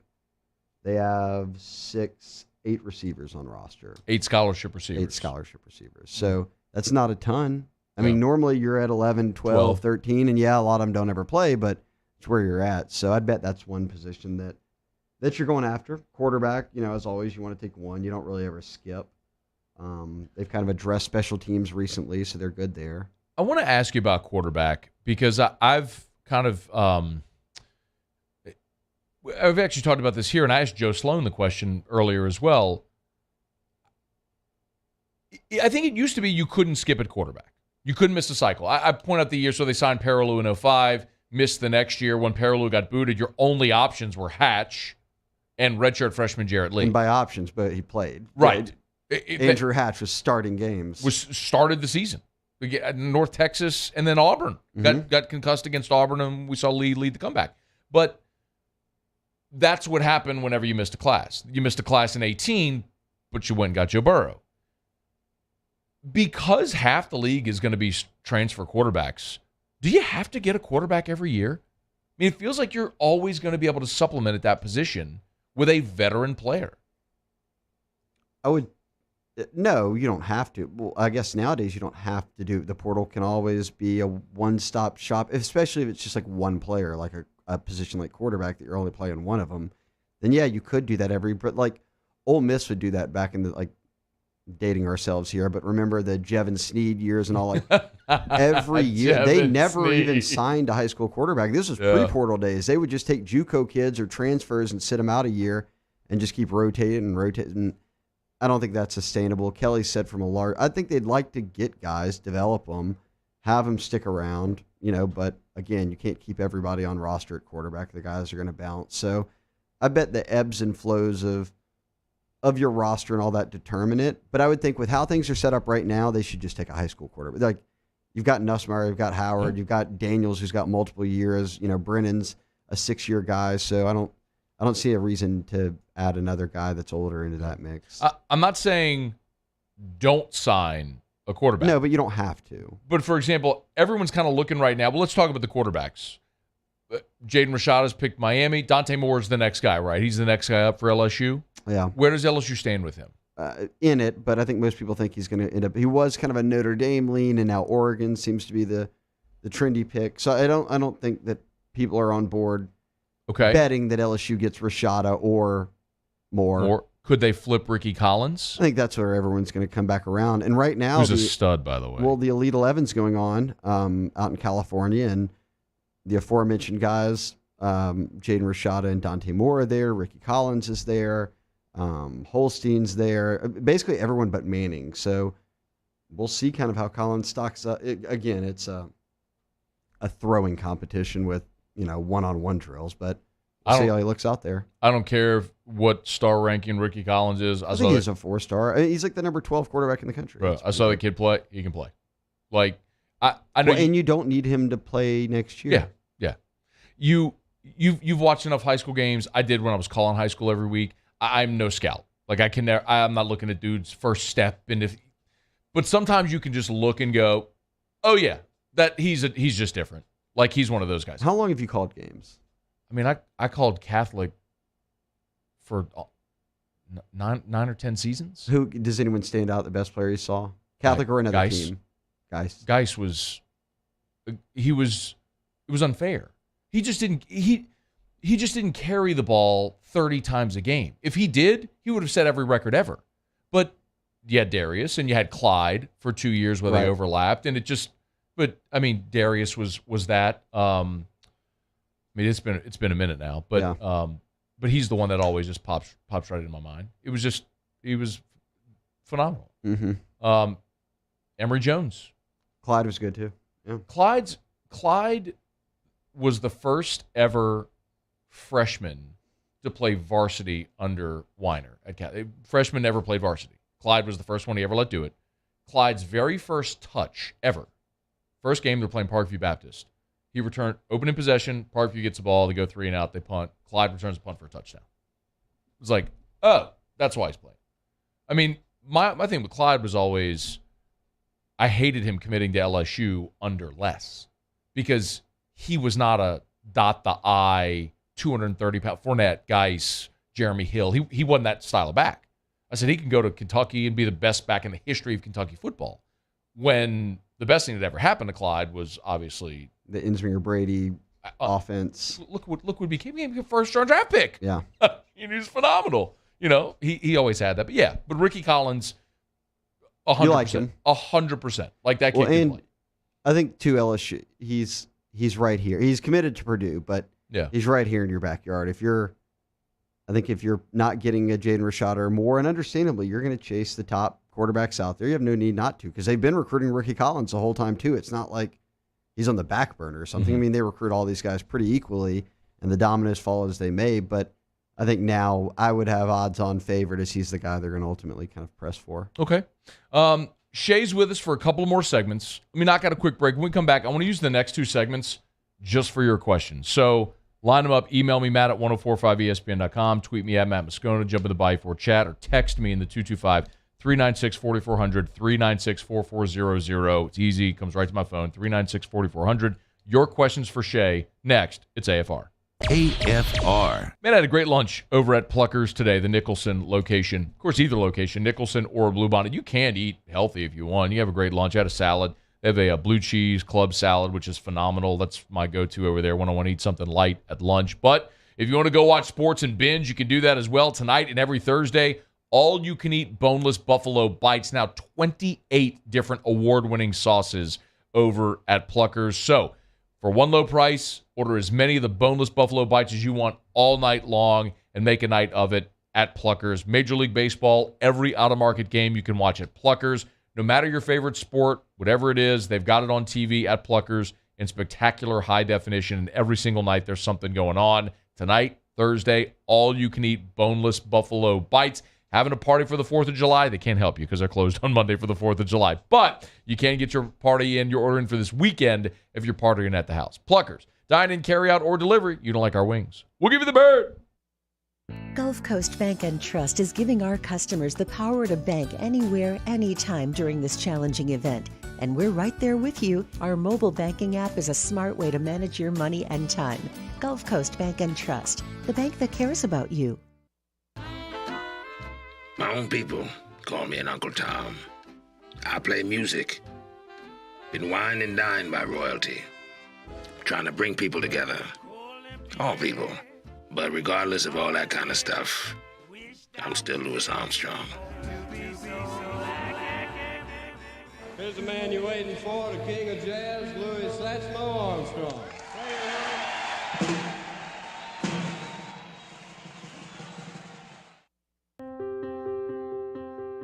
This isn't just another day. It's so much more. Kelly's life was put on hold when her auctioneer primary care doctor discovered a rare blood disorder. Her doctor connected her to an auctioneer care team of cancer, heart, and kidney specialists. With multiple primary care locations around Baton Rouge, same-day appointments, and online scheduling, we're relentless about keeping you healthy. Auctioneer Baton Rouge, innovating healthcare for Kelly. I've been doing business with Luba for 25 years. They're dependable, trustworthy. It's just the attention to detail with our clients. Our folks have years and years of experience. They're highly trained professionals, but many companies have that asset. What I'd like to think makes Luba a bit different is that we use those talents in a way that truly is dedicated to serving the needs of the folks who depend on us. Are you a licensed contractor? There's lots of good contractors in Louisiana doing work the right way, but unfortunately, too many unlicensed contractors are working outside the licensing requirements. Working as a contractor in Louisiana requires a license for the company doing the work. The Louisiana State Licensing Board for Contractors wants to help you get licensed to allow you to conduct work legally. It's not difficult to get the license. We can help you. Go to lacontractor.org for more information. Licensed contractors, it's the law. Gulf Coast Office Products is a nationally recognized Savin office equipment dealer based right here in Louisiana. Over 100 employees strong, Gulf Coast has the boots on the ground to support all vertical markets, from education, engineering, legal, and finance. With the latest in office technology, from desktop to production segment units, Gulf Coast and Savin have the perfect fit for you. Call 225-756-2644. That's 756-2644 for Gulf Coast Office Products.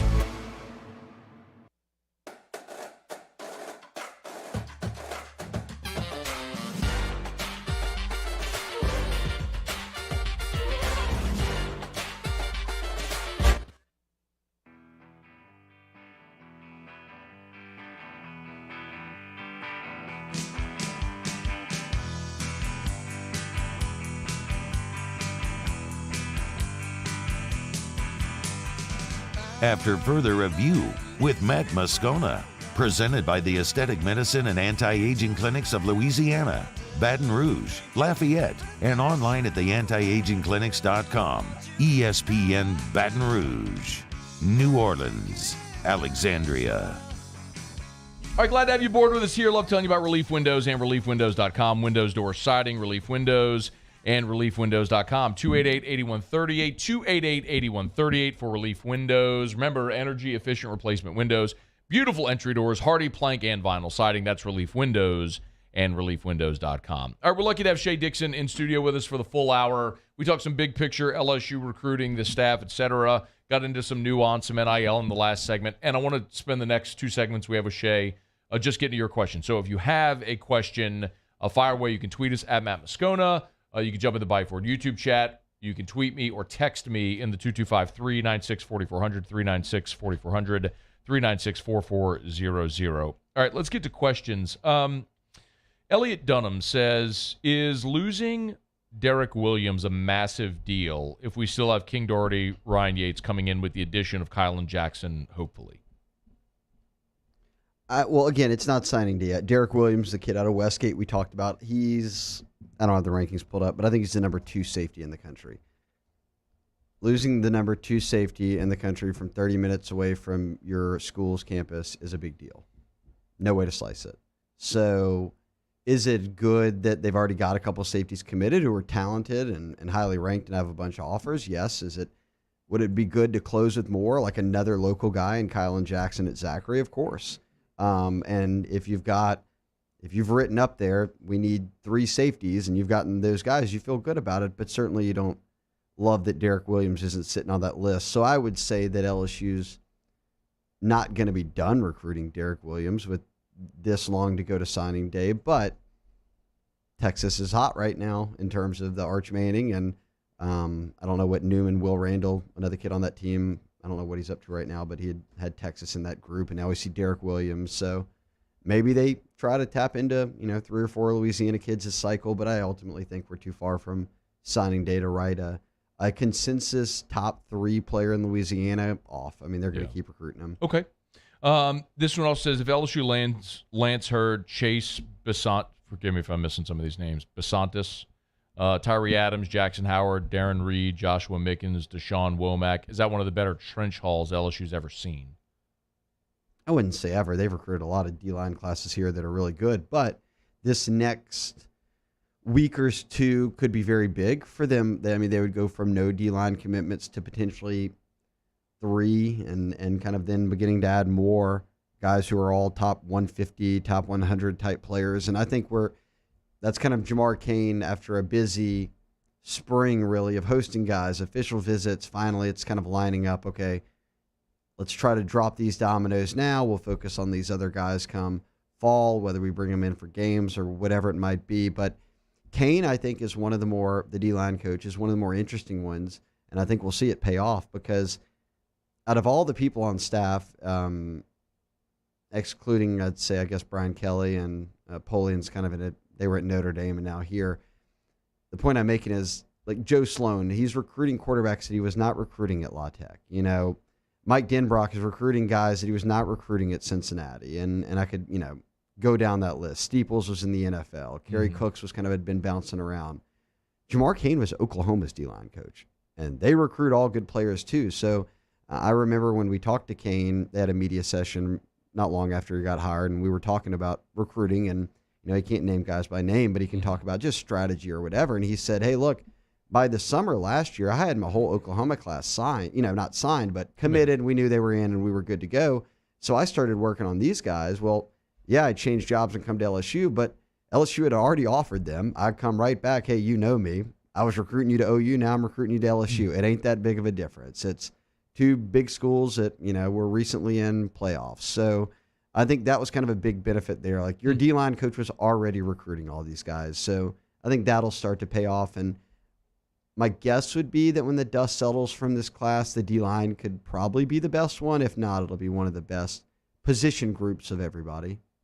Let's see. Ask Shea, does the UCLA USC news skew Dante Moore away from Oregon? That's Thomas Gallo. No, and I think Dante Moore's from Michigan anyway, so he was, already willing to leave home, go back out there and play West Coast ball. And I think if you're like, are we supposed to think of that in a way of they would be joining a different conference and then the competition's different? I think he's saying if Oregon stays in the Pac-12 with no USC, UCLA, right, do they drop out of Power 5 status? What if Oregon is part of the group that tries to jump into the Big Ten, which has already been sort of reported that they've certainly made that call? I don't know. It could be interesting then, but I think, and he's not committed yet. I don't think, at least publicly, no. But I would think Oregon would have an answer for that in terms of recruiting, and I'm not sure how far ahead kids will look. I mean, look, if these schools are moving, this is 24, 25. This is kind of junior years of college for some of these kids, so I don't know how much of a factor it would be. And there's no way to know, but consider that news came out, today? Yeah, right. And nothing's official, right? I mean, it's reports. Did the conferences announce it? Or? They're, according to Dellinger and others, it's within 24 hours. Dellinger's basically the commissioner of all these conferences, and if he says it, then we're believing it. He's probably there.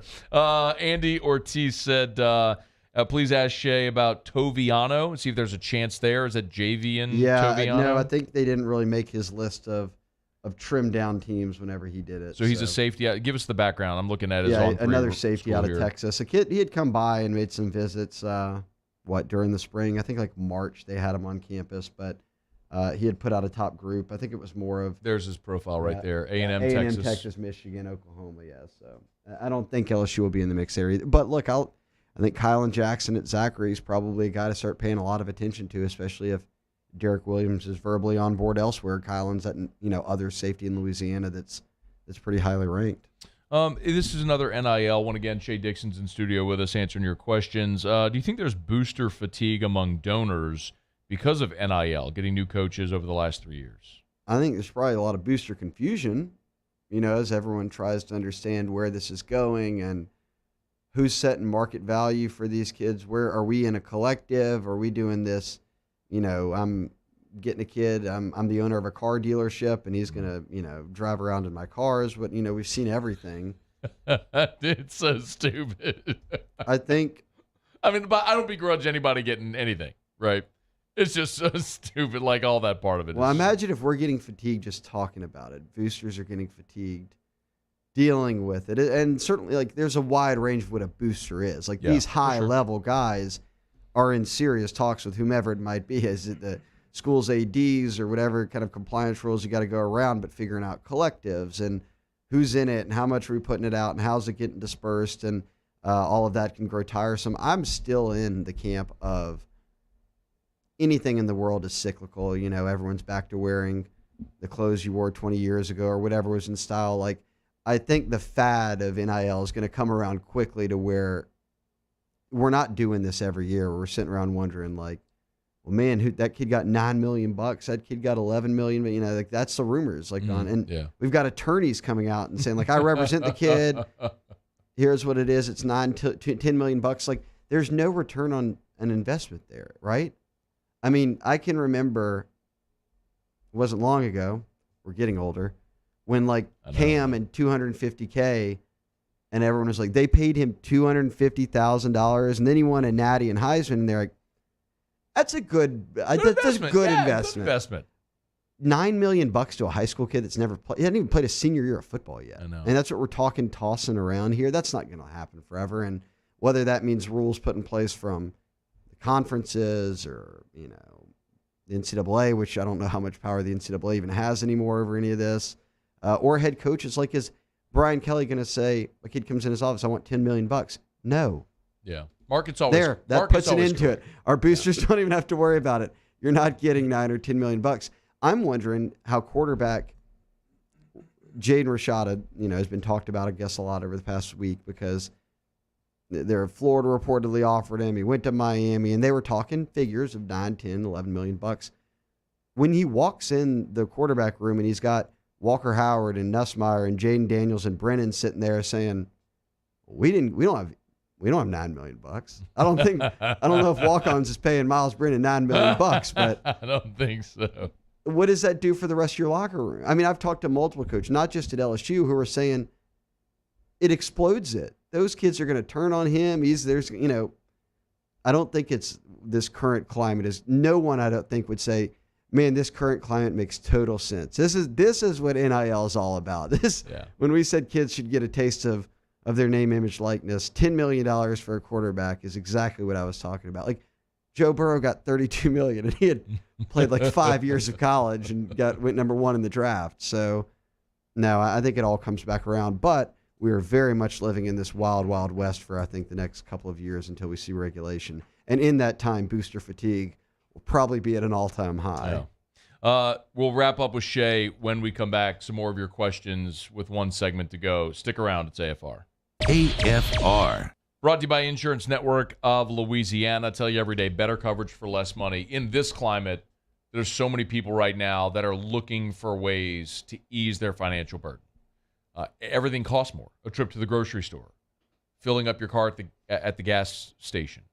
We see it every day in everything. Trying to book a flight, vacation, all of it. Everything costs more. So people are looking for really two things. Number one, how do I make more money? Or how do I save more money? Well, how about you start with your insurance? Every day I tell you about Insurance Network of Louisiana, and every day I tell you about AFR listeners that have called Insurance Network of Louisiana and have saved money. In some cases, literally thousands of dollars annually on their insurance coverage. I tell you, stop overpaying to be underinsured. Let them shop independently for free to get you better coverage for less money. 293-0450, 293-0450, 293-0450, or lainsurance.net. If you're in an accident, a car accident, a slip and fall where you're injured, you need to call an attorney. The defendant insurance company, it's their goal to close the case as quickly as possible and pay out the least amount of money as possible. That's why it's important to call an attorney and call the law offices of O.C. Brown. At the law office of O.C. Brown, we're a family-owned firm. We want to be your law firm for a lifetime. ServiceMaster Elite create clean, disinfected work environments. As a local business, we take pride in serving the New Orleans and Baton Rouge areas. Our cleaning protocols follow CDC and OSHA standards for healthcare settings, offices, senior living, restaurants, and industrial plants. Contact ServiceMaster Elite to get your operation ready for reopening with germ disinfection cleaning. ServiceMaster Elite, the trusted choice in professional cleaning since 1996.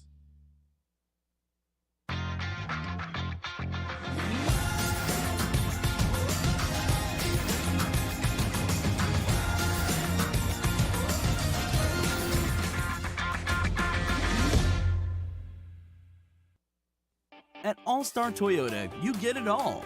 If you're in the market for an all-new Toyota vehicle, come see our friendly and knowledgeable sales team at All-Star Toyota. Located in Baton Rouge at the corner of Airline and Goodwood, we've been serving our community since 2005 by offering a large selection of new Toyota cars, trucks, and SUVs. Get behind the wheel of your dream car and take a test drive at All-Star Toyota today.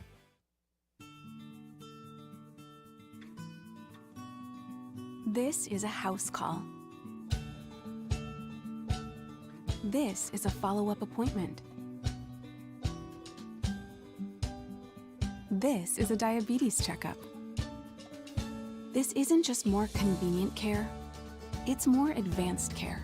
This is innovating healthcare at Louisiana's #1 hospital, Auctioner. It's no secret. The best oysters in Baton Rouge are at Jolie Pearl Oyster Bar. Enjoy mouth-watering South Louisiana flavor and oysters from all over the country. And don't forget our nightly drink specials.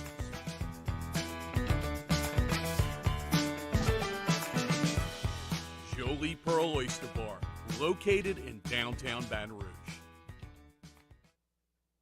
Eli's always been into grilling. It took us a while to see it, but the signs were there. What are you doing, Eli? I knew grilling was my thing. I have been talking about it throughout my career. Happy with the results? I am. Got the new grill from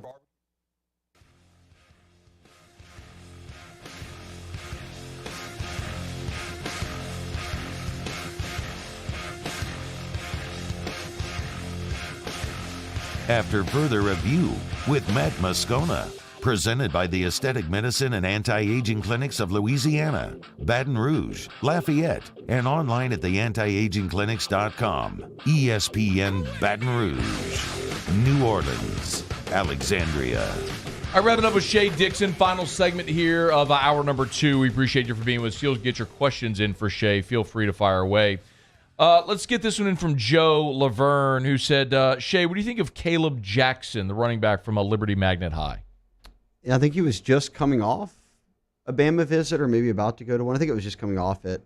But LSU's turned up the heat on him. I mean, they've got Trey Holly committed out of Union Parish, a Louisiana kid, and Jackson is the other Louisiana running back. And nationally, it's not a huge running, like there's not like 20 running backs ranked in the top 100 or anything. So to have two kind of top 10 to 12 guys, both here in Louisiana, one of them, Caleb, being in Baton Rouge. I mean, what Liberty is a few blocks from campus, so a couple stoplights away. Yeah. So I like where they sit for him. I think that staying home is something Frank Wilson's usually sold well on these kids. Randall said to ask Shea, how much was the NIL deal Arch got from Texas? You and I kind of agreed on it. I don't know if... I really don't know that was an NIL play. I don't think where he chose was an NIL play. Like, could he have gotten some NIL money in there? Yeah, but as you said, I think that Texas, like, I remember when his recruitment started, I said, when you kind of felt around, they weren't going to leak anything, but Texas was always a school that was already being mentioned. And wasn't Clemson early? Yeah, Clemson. But very much, we knew he wouldn't go to LSU. And Ole Miss and Tennessee never got put into any sort of real conversation. So it was clear that they were trying to move him out of any sort of the shadow of any sort of spotlight of granddad and his uncles. Kevin Ashe, best Louisiana player to take over a game was Ryan Perilou. Who's the best you've seen from Louisiana? It's an interesting thought. Perilou was up there. Jarvis and Odell were really good. Jarvis was so good in high school. Eric Reed was a great high school player. Eric Reed was great. Chase and Marshall were the same year. They were pretty dynamic. Landon Collins was really good. Stingley was great. I know at Dunham, you don't get all the pub that some other kids got, but when he played, I think he had returned had 8 picks and 7 were for touchdowns at some point in the year. Ridiculous. Gosh, you know what? And recently, Butte was amazing his senior year. Mason Smith was great. But I'll give you one, at least in terms of just a dog, Docquill Williams, who ultimately I think then went by Duke Williams and went to Auburn, after a couple stints in JUCO. He was at Gulf Coast for a while. But boy, he was, River Parishes, didn't back down from anyone. I went to a 7-on-7 once, and him and Landon Collins were both just bloody noses, and it was just D'ing up on each other, neither of them backing down.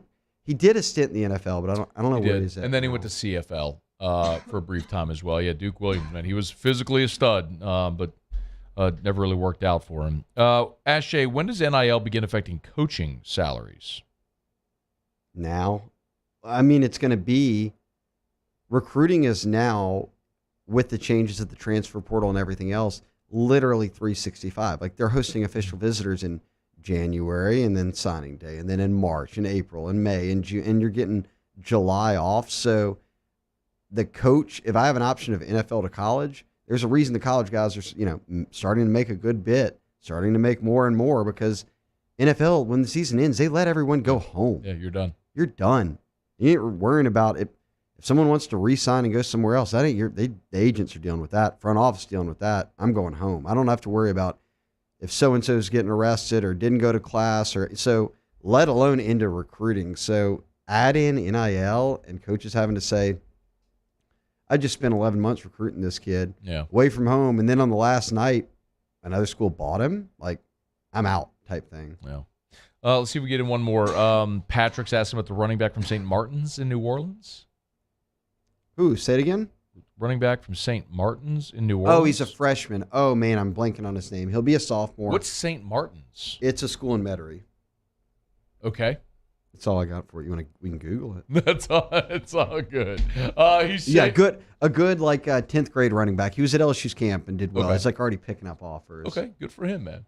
All right, he's Shea Dixon. We'll have you back again. I'd love to do that at some point, maybe as we get closer to the season. Shea Dixon, follow him on Twitter at Shea Dixon. Hopefully some big life news about what's next for you is coming soon. We'll look forward to that. Of course, we wish you the best as always, and we appreciate the time, and you're the best. St. Martin Saints in Metairie. Sorry to all the Saints out there that I the St. Martin Saints. Just did that too. So. I love it. No, you didn't do anything. Look, I didn't even know. I was asking if maybe you meant Brother Martin. That would have made more sense, wouldn't it? I knew what he was talking about. Okay. I just didn't know the name. But I only knew that because when I Googled the kid's name, I found out that and I did the what is St. Martin. So what's his name? Well, now I got to Google it. All right. Shea Dixon, this is After Further Review, brought to you by the Aesthetic Medicine and Anti-Aging Clinics of Louisiana.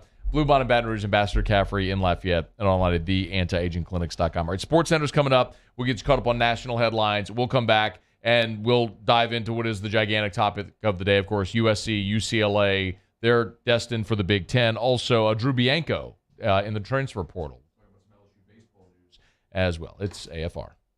AFR. AFR is brought to you by Michelli Weighing and Measurement, Michelli.com, Michelli.com. Check them out online at Michelli.com. Remember, ISO 17025 accreditation is available there at Michelli Weighing and Measurement, celebrating 75 years in business. One of the great things about Michelli that I love talking about is, despite the fact that they are our nation's largest distributor of scales, they're based right there in New Orleans, where they've been for 75 years. And they've grown so big, 29 offices in 11 different states. They still love to do business face-to-face. That's from, you walk in the front door of their office, first door on the left, that's Joel McMullen. That's the president CEO. open door policy. You could walk in and have a conversation with him any day. You know, I went to a baseball game with Joel up here at LSU. He drove from New Orleans up to Baton Rouge and just made a plan during the day to stop at all of the clients along the way to pop in and say hello. That's how they do business. It's how they've done business for 75 years at Michelli Weighing and Measurement. Check them out online at Michelli.com. That's Michelli.com. I've been doing business with Luba for 25 years. They're dependable, trustworthy. It's just the attention to detail with our clients. Our folks have years and years of experience. They're highly trained professionals, but many companies have that asset. What I'd like to think makes Luba a bit different is that we use those talents in a way that truly is dedicated to serving the needs of the folks who depend on us. There it is, the extra mile, on the border of expected and extraordinary for those willing to go further, like vans customized for work or play, with safety and tech to keep you connected, supported by a 5-star sales, service, and finance team, and backed by the 1-star you know. So go the extra mile. It's never crowded, because so few have what it takes to go there. Mercedes-Benz Vans.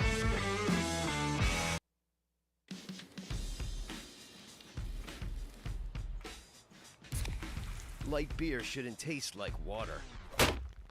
Miller Lite has more taste and only 96 calories. It's Miller time.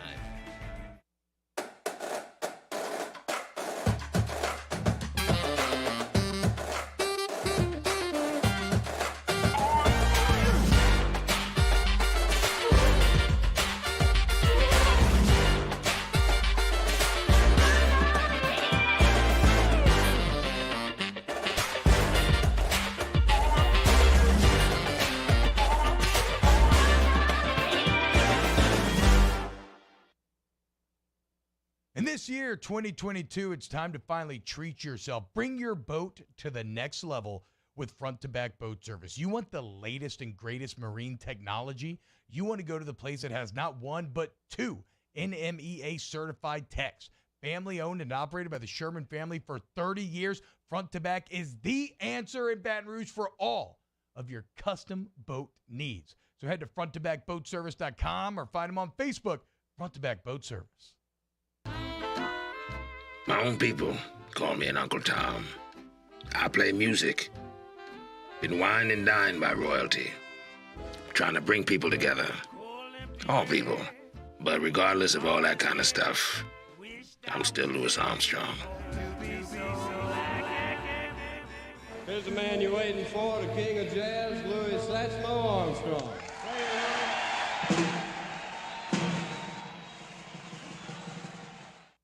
There's nothing better than tailgating, but it can be a lot of work. So why do it yourself when you don't have to? Let Revelry Sports and Entertainment set up your luxury tailgate on campus. Order what you want and just show up to party. Book your tailgate today at revelryteam.com. Revelry Sports, the official tailgate partner of LSU Athletics.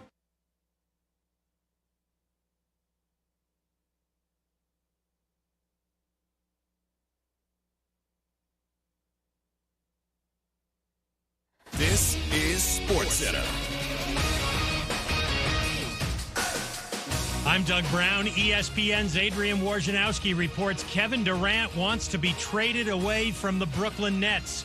Woj with details now on what the Nets will do. To really canvass this marketplace and see if there is something akin to a historic offer. And now, I think very much everybody's in play in Brooklyn, certainly. And I think it's very likely that not only Kevin Durant, but Kyrie Irving have played their last games for the Nets. Adrian Wojnarowski on NBA Today. The NBA free agent period is now underway. ESPN's Tim McMahon reports the Knicks will sign guard Jalen Brunson, expected to be a 4-year deal for around $110 million. Even during a time of conference upheaval, this is a stunner. UCLA and USC are planning a move to the Big Ten as early as 2024.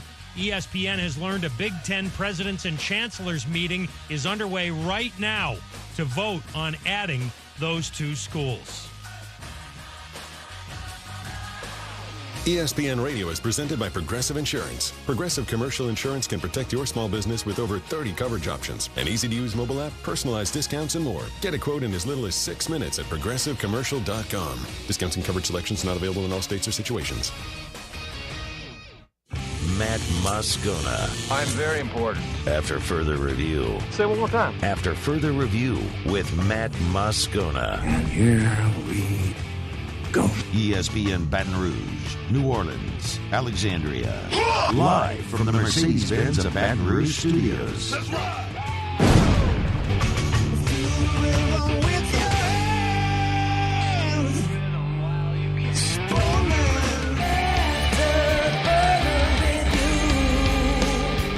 Hour 3, off we go. Welcome aboard. Glad you're with us. AFR, presented by the Aesthetic Medicine and Anti-Aging Clinics of Louisiana. I'm Matt. This is Shaq O'Neal, and I hate Matt. Paul O'Neal.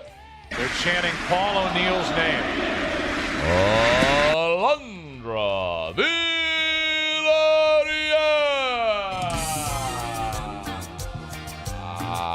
You didn't like it? I love it. And Mr. Toby Tomplay.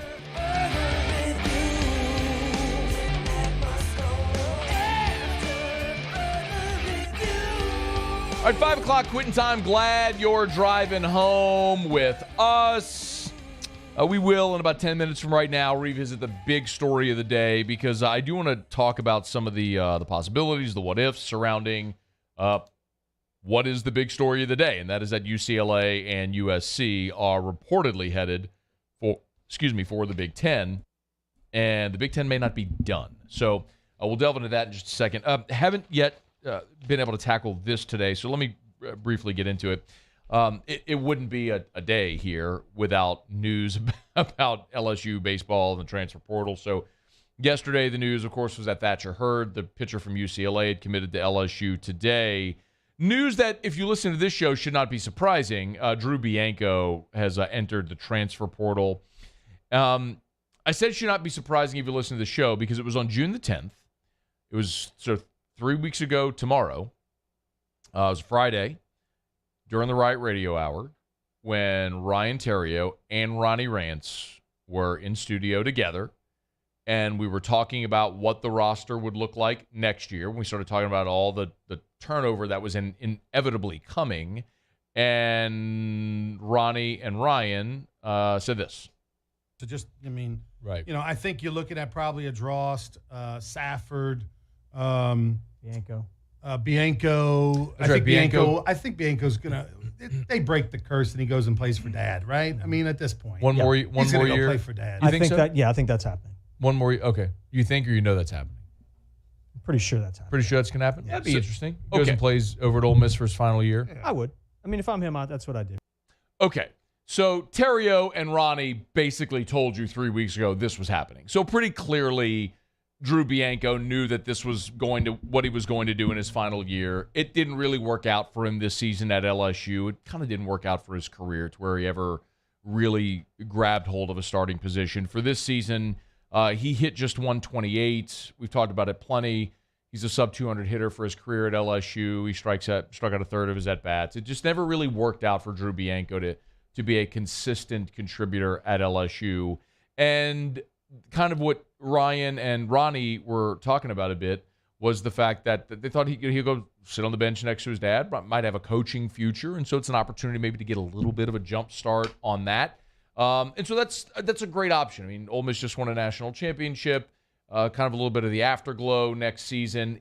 If we're being honest, Drew Bianco is not going to have a chance to play on the LSU baseball team next year, considering the talent they return and the talent they're bringing in. He is known internally as an amazing energy and glue guy. Like, he's the fun guy that keeps things light, and you need those guys on the roster 100%. So in that respect, you're losing a veteran, a leader, a guy that's well-liked, who keeps the clubhouse loose. All of that stuff is very, very true.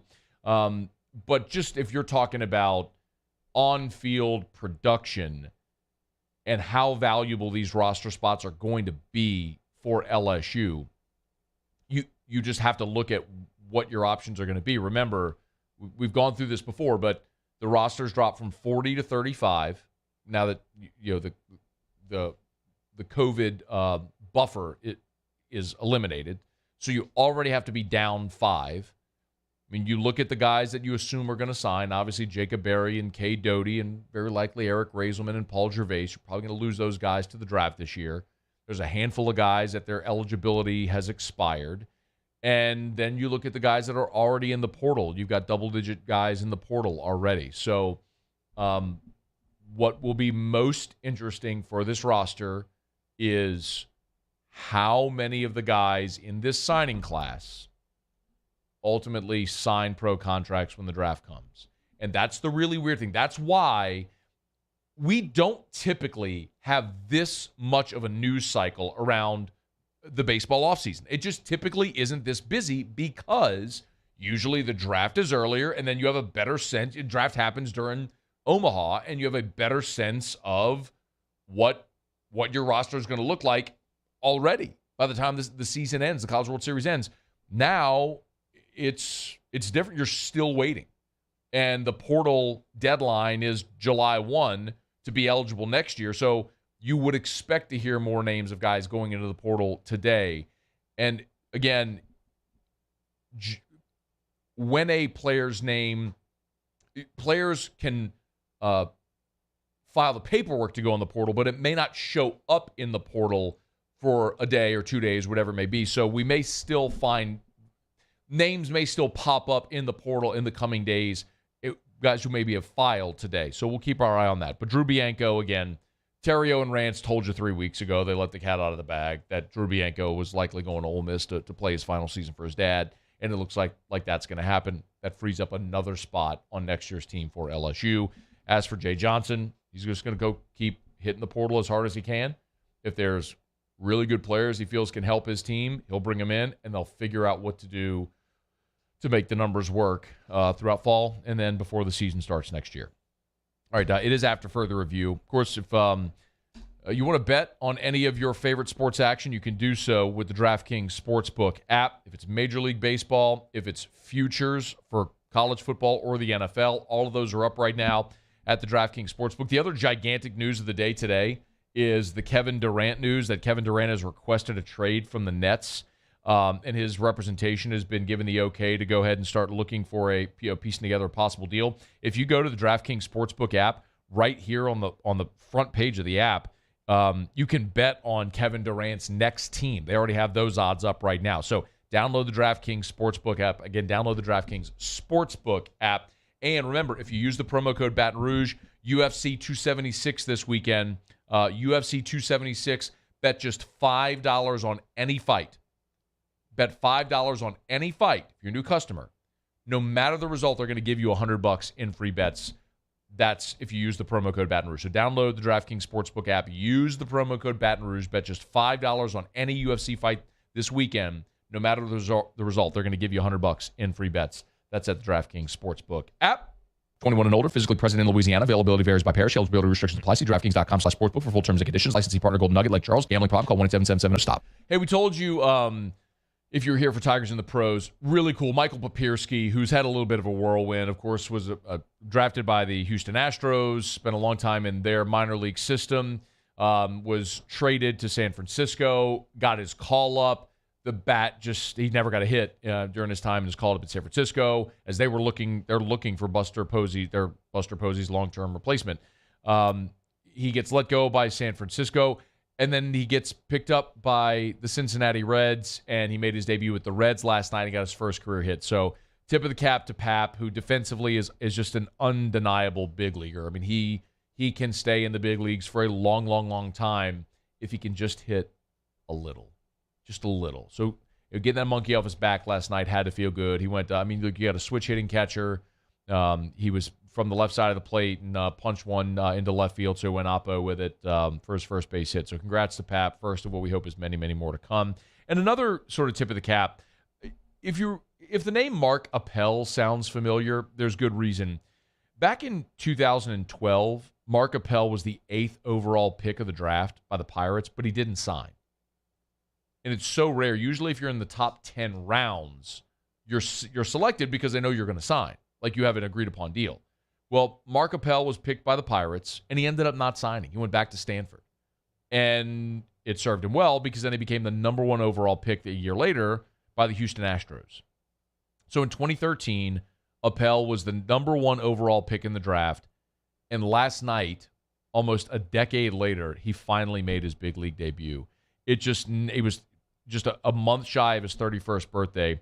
Mark Appel was part of a trade to Philly in 2015. He left baseball in 2018, came back to the Phillies in 2021, and now finally made his big league debut. 30 years, 349 days. Mark Appel is the oldest former top overall pick from the June draft at the time to make of his MLB debut. So congrats to Mark Appel. I mean, that's tremendous perseverance, to wait a decade, essentially, from the time you were selected, almost a decade from the time you were selected to persevere, to leave baseball, to come back, and then to make your big league debut. So congrats to Mark Appel, a name I hadn't heard in a long, long time, but finally got his big league debut last night. All right, it's after further review. We'll knock out a quick break. When we come back, we're going to talk about the gigantic news. I'll look up at the TV screen. We had Sportscenter rolling, and there's Heather Dinich talking about USC and UCLA planning to move to the Big Ten as early as 2024. So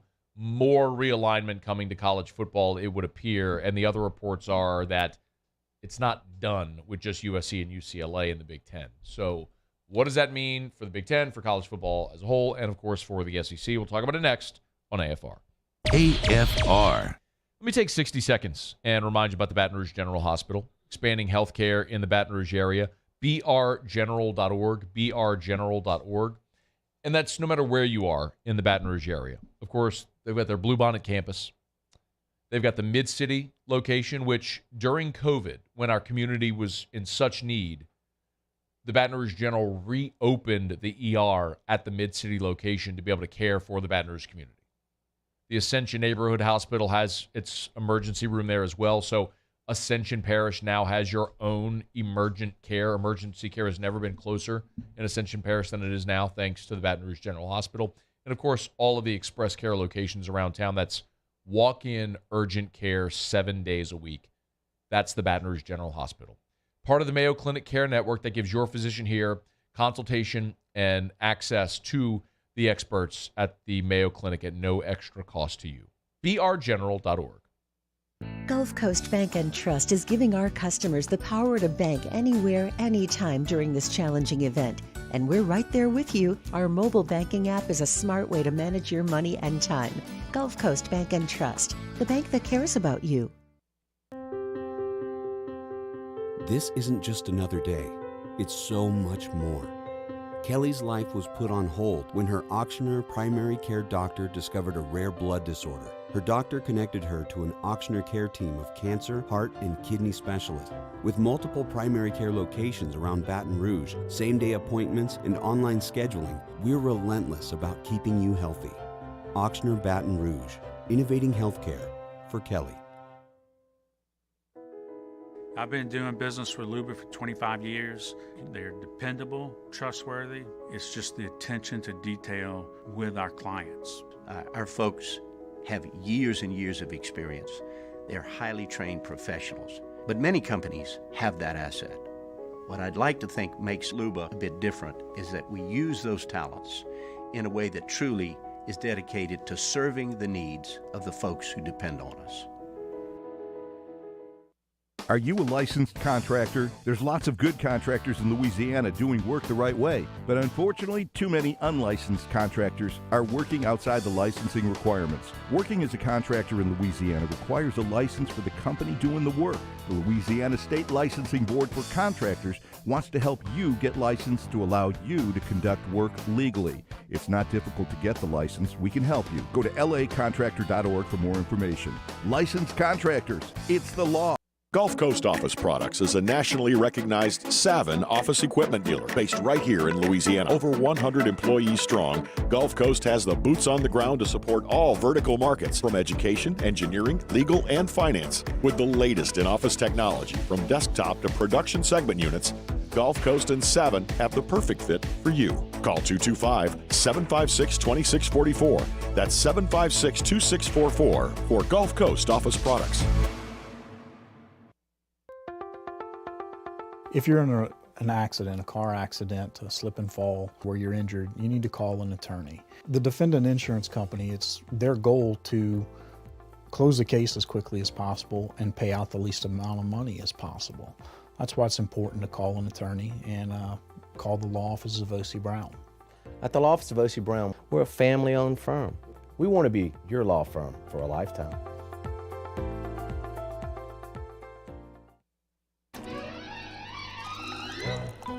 Le posso offrire un caffè? Le posso offrire un caffè? Andiamo insieme da me, non c'è. Call Mr.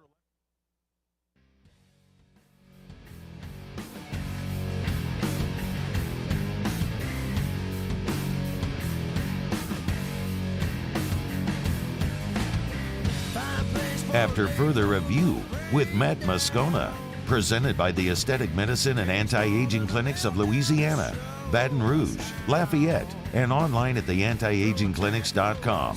ESPN Baton Rouge, New Orleans, Alexandria. All right, glad you're rolling along with us here on a Thursday edition of AFR. By the way, the Otter did send me a couple of picks for games that just got underway. He does like the Yankees minus the run line against the Astros and the Phillies in the first 5. So if you're interested in getting in on those, they did just start, but you can live bet them if you want. We'll get Otter locks here in about 30 minutes from right now. All right, it's after further review. Gigantic news in the college football world today. If you have not heard yet, I'm sure you have heard already, but it was John Wilner of the San Jose Mercury News who first reported it. Subsequently, everyone has reported that UCLA and USC, 2 flagship programs of the Big 12, they are planning on leaving the conference for the Big 10, the Pac-12. Their flagship conferences of the Pac-12, leaving for the Big 10 as early as 2024. That move is considered imminent. Ross Dellinger of SI reported the vote could come within 24 hours. There's a notification process where USC and UCLA will have to notify the Pac-12 of their intentions to leave, and then the Big Ten would have to formally vote. They would have to formally apply to the Big Ten, in which the Big Ten presidents and chancellors would vote for the addition. That vote is expected to happen, this is according to ESPN, at 6 Eastern, so 5 Central. So, now. I mean, that news could break here at any moment while we're on the air. Maybe the more interesting news than this, and this is obviously massively interesting, but there's the question of why, and the why is twofold. Number one, it's financial pressures. The revenue distribution for the SEC and the Big Ten has lapped the other Power 5 leagues. It's just not even debatable. It's black and white. The SEC paid out $55 million to each of its member institutions this year. And the SEC is about to negotiate a new deal that includes Texas and Oklahoma. The revenue projections from some of a Big Ten package that would include USC and UCLA could exceed $100 million a year. The SEC and the Big Ten are playing a completely different game financially than the rest of the Power 5. So if you're USC and you're UCLA, this was their opportunity to say, hey, let's team up together and go see if we can join the Big Ten and leave these Pac-12 losers alone. So that's why USC, UCLA would be interested. There's a lot of logistical questions, which we'll get to, and all of that as well. The more interesting news, to me anyway, is the fact that John Wilner, Ross Dellinger, and others are reporting that the Big Ten is not done with just USC, UCLA, that they could be looking to get to 18, which means there would be 2 more schools that they would be looking to add. Some of those that have been mentioned, Oregon and Washington. Those would make sense if you had 2 more schools from the Pac-12. Washington gets you into Seattle. Oregon, of course, has brand plus Phil Knight, Nike money, all that sort of stuff. Portland's a major market. And it's worth reiterating this, and we've talked about this now for 10 years, literally since the first round of realignment back in 2012. I guess it was in the summer of 2011. But when you're looking at adding schools, when you're looking at conference expansion, the schools you add have to bring enough value such that it grows the pie big enough to where everybody's slice is bigger. If you have a 12-member league and you add 2 members, and the 12 members divide the pot up evenly. So remember, all of the TV revenue, all of the college basketball tournament revenue, the college baseball tournament revenue, the conference basketball and baseball tournaments and softball, all the revenue, bowl revenue, everything goes into one big pot, and then it's divided evenly among all the schools in the league office. So in the SEC right now, it's divided 15 ways. 14 schools, and the SEC gets a share. They divided $777 million 15 ways this year. So whoever comes in has to grow that pot big enough to where everybody's slice gets bigger. Otherwise, there's no reason to adding schools. So if you're the Big Ten, you're thinking, okay, well, it gets us in Los Angeles, the brand of USC, UCLA. If you're looking at Oregon and Washington, well, that's Seattle, that's Portland, that's the Pacific Northwest, that's markets you're not in, that expands your TV footprint, all of that. So that would be valuable. Also mentioned have been Duke and North Carolina. And then John Wilner of the San Jose Mercury News, who broke the story so clearly he is in the know and is not just throwing stuff against the wall, also mentioned Missouri. Why would Missouri leave the SEC? That's a giant question.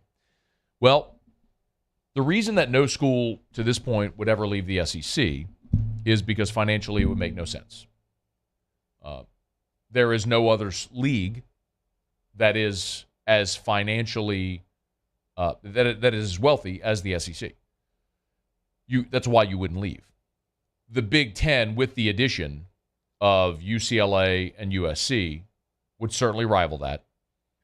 And academically, Missouri is more in line with the Big Ten than they are with the SEC. It matters a lot to them. You know, it's a prerequisite for Big Ten admission. And Missouri would in fact meet it.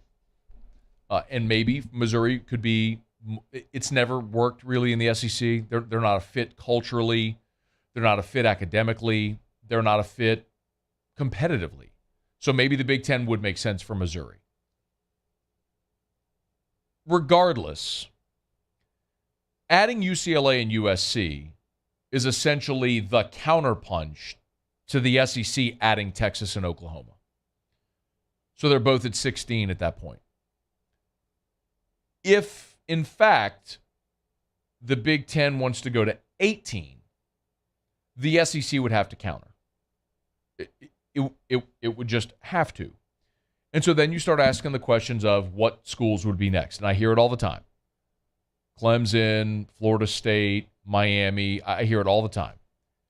And none of those schools make sense financially for the reasons I just talked about. You got to listen to me when I say this. Okay? This is important.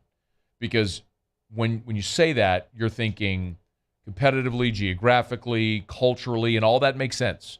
Florida State in the SEC, Clemson in the SEC, all that makes sense. But financially, it makes no sense at all. Because as far as if you're talking about media rights, and that's what we're talking about, having the most attractive media rights deal. And it doesn't matter if it's with ESPN or CBS or Amazon or Yahoo, Apple, whoever's going to pay for it, right? How do you have the most attractive media rights deal? Well, you're already in Florida. You don't need Florida State. You've got South Carolina. You don't need Clemson. They don't bring you anything else. And I know what you're going to say. Well, you already got Texas A&M. Why do you need Texas? Because Texas is rare, if not altogether unique, in the fact that they have a national brand that even overshadows the school in its state that's currently in the SEC. For God's sakes, ESPN partnered with Texas to launch the Longhorn Network. They had their own flipping network. Like, you are adding immense value in that brand in bringing Texas in. There's no other school in the country really like that. So that's why that would make sense. If you're looking at who then would make sense for the SEC, think in the contiguous footprint, right? When you think about the SEC, one thing that matters very much to the league is that all the states are contiguous, meaning they all border each other. You're not adding Utah. You know what I mean? You're adding every state Texas touches Louisiana, Mississippi, Alabama, Florida, Georgia, South Carolina, Kentucky, Tennessee, Missouri, Arkansas. You get it. It's contiguous. So what would make sense? North Carolina, Virginia. The problem, and I just, we went so deep dive into this for so long during all of the realignment talks. And I've had these conversations over the years so many times. Specifically, the problems with those schools are in the state of North Carolina, Duke and North Carolina are attached at the hip. They're not going to separate. And in the state of Virginia, legally, their state legislature would not allow a state school like Virginia or Virginia Tech to separate from one another. So if you took North Carolina, you'd have to take North Carolina and Duke. If you took Virginia, you'd have to take Virginia and Virginia Tech. Or if you took Virginia Tech, you'd have to take Virginia Tech and Virginia. So that's sort of the conundrum that you have if you're the SEC and you're looking, all right, who would be next? But y'all, ultimately, this is going one direction. And I have said this for 10 years now. Like literally for 10 years. This has been my position. So I'm not even looking at notes. If you're watching, I have no notes in front of me. This is all from the muscle memory of talking about this so much over the last decade. It's the structure of the commentary hasn't changed. It's just the school colors that changed. Today it's USC and UCLA. That's the only thing that's changed the nature of the conversation. But ultimately, we are headed to one college football. People keep asking, will the SEC go to 18? Or will they go to 20? Or will they get to 26? Like, all of that is irrelevant. Eventually, what will happen is the top 30 or 40 school, maybe it's 50 college football programs will all consolidate. Like, this is where it's heading. There will be no SEC, Big Ten, ACC, Pac-12. Like, that's not going to exist. You're going to have one college football, one conglomerate. And the top 40 or 50 programs, whatever it is that makes that up, that like the NFL, will collectively go to these networks and negotiate their rights. And it will be NFL-esque. You will be talking about in the billions of dollars for that value. And all of those schools will play each other. You're not going to have these schools playing little brothers anymore. The body bag games against directional school U will not exist anymore. And so we won't all have to sit through those stupid games that nobody wants to watch anyway. And the little brothers, the tiny schools, the group of five that nobody actually wants to see play, they can keep having their seasons. They can keep playing. They can have their programs. But it's going to have to be like in high school, where run a freaking bake sale. You want to pay for a trip? Raise some money and go for it. Like, stop living off of credit. Sell tickets, sell sponsorships, and buy what you can afford. If you can't afford to fly private, don't. If you can't afford to pay a coach $2 million, don't. And that's what's going to happen to the rest of college football, as it should be and should have been for a long time. Now, y'all, I have ranted on this too many times over the years. That the fact that there are 131 schools now with James Madison coming into the FBS, 130, you're trying to tell me that James Madison is playing the same level of football as Alabama, Ohio State, LSU, Georgia, Florida, Southern Cal? Kick rocks. Come on, y'all.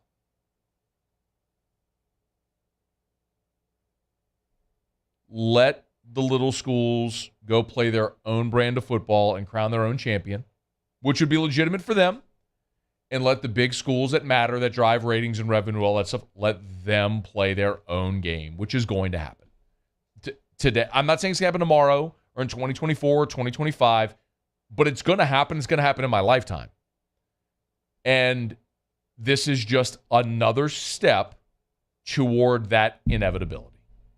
And then the SEC will respond and we'll see more carnage, and we'll see more rearranging the pieces, how they fit, and ultimately that puzzle will be one college football conglomerate. It'll be invite only. Sorry, Kansas, you're not going to be a part of it. Sorry, BYU, you're not going to be included. Vanderbilt, hate to tell you, it's probably not going to work out. Rutgers, sorry.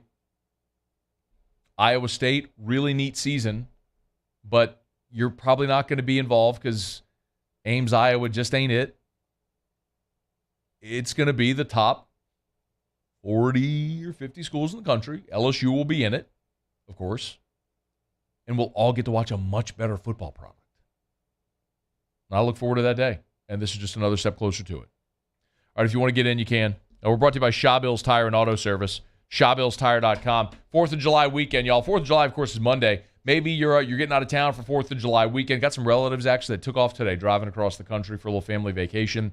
Hey, look, before you take that road trip, you need tires, go to Shaw Bills. They'll sell you the best tires on the road for the cheapest price possible. If you need your tires rotated, if you need your oil changed, if the brakes are squeaking, you need a headlight replaced, whatever it is, bumper-to-bumper auto service and name brand tires at wholesale prices, Shaw Bills will take care of you, and they're going to treat you like family. Find the location nearest you at ShawBillsTire.com. Remember, newest location there in the LP. That's right, Denham Springs. You got your own Shaw Bills now. You can find the one nearest you at ShawBillsTire.com. Shaw Bills, where we keep you rolling. All right, if you want to get in on the conference realignment stuff, feel free. Email me, Matt at 1045ESPN.com. Tweet me at Matt Moscona, or jump at the Bayou Forward YouTube chat. You can text us as well in the 225-396-4400, 396-4400, 396-4400. Otter locks in about 15 minutes from right now. Otter did text me a couple of bets for games that are already underway.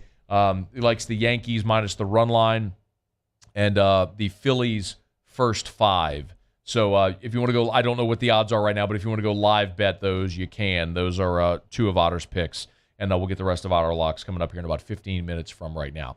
Cam Jordan was on Sirius XM today talking about why he ain't worried about the quarterback situation in New Orleans. We'll let you hear some of that. We'll get some of your calls, texts, emails, tweets next. It's AFR. AFR. AFR is brought to you by River City's 1 Hour Air, where they're always on time, or you don't pay a dime. You know how to get them. 752-0001, 752-0001, 752-0001, or 1hourbr.com. I tell you every day to go read the Google reviews. And most days I read one to you, because at River City's 1 Hour Air, they have more than double the amount of Google reviews of the next closest competitor, because they've been in business for 40 years doing exceptional work. This is one that came in from Brian Cassio, who said, Todd was exceptionally knowledgeable and made sure I knew all of my options for the repair. He serviced my system, made sure everything was working well. I will be using him in the future for work down the road. That's River City's 1 Hour Air. When you call, when you're scheduled for service, you'll get a call, a text, and an email alerting you a technician's on the way with a picture of that technician and reviews of that technician, so you know exactly who's coming to your house. Look for the big yellow vans and trucks. 752-0001. There's nothing better than tailgating, but it can be a lot of work. So why do it yourself when you don't have to? Let Revelry Sports and Entertainment set up your luxury tailgate on campus. Order what you want and just show up to party. Book your tailgate today at revelryteam.com. Revelry Sports, the official tailgate partner of LSU Athletics. Gulf Coast Office Products is a nationally recognized Savin office equipment dealer based right here in Louisiana. Over 100 employees strong, Gulf Coast has the boots on the ground to support all vertical markets, from education, engineering, legal, and finance. With the latest in office technology, from desktop to production segment units, Gulf Coast and Savin have the perfect fit for you. Call 225-756-2644. That's 756-2644 for Gulf Coast Office Products. ServiceMaster Elite create clean, disinfected work environments. As a local business, we take pride in serving the New Orleans and Baton Rouge areas. Our cleaning protocols follow CDC and OSHA standards for healthcare settings, offices, senior living, restaurants, and industrial plants. Contact ServiceMaster Elite to get your operation ready for reopening with germ disinfection cleaning. ServiceMaster Elite, the trusted choice in professional cleaning since 1996.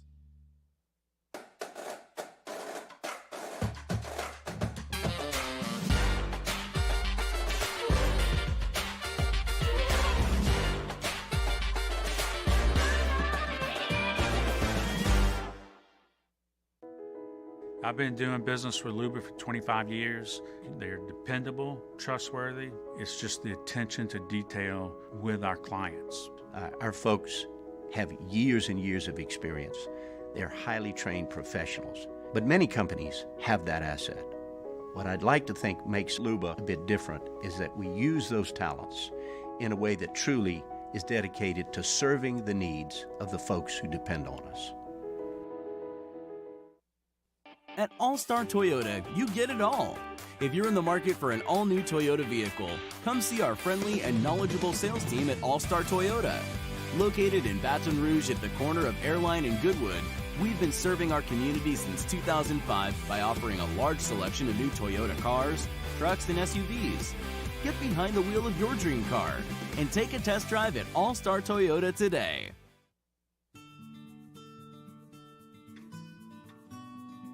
This is a house call.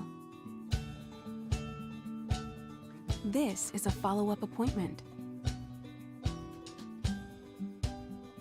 This is a diabetes checkup. This isn't just more convenient care, it's more advanced care. This is innovating healthcare at Louisiana's #1 hospital, Ochsner.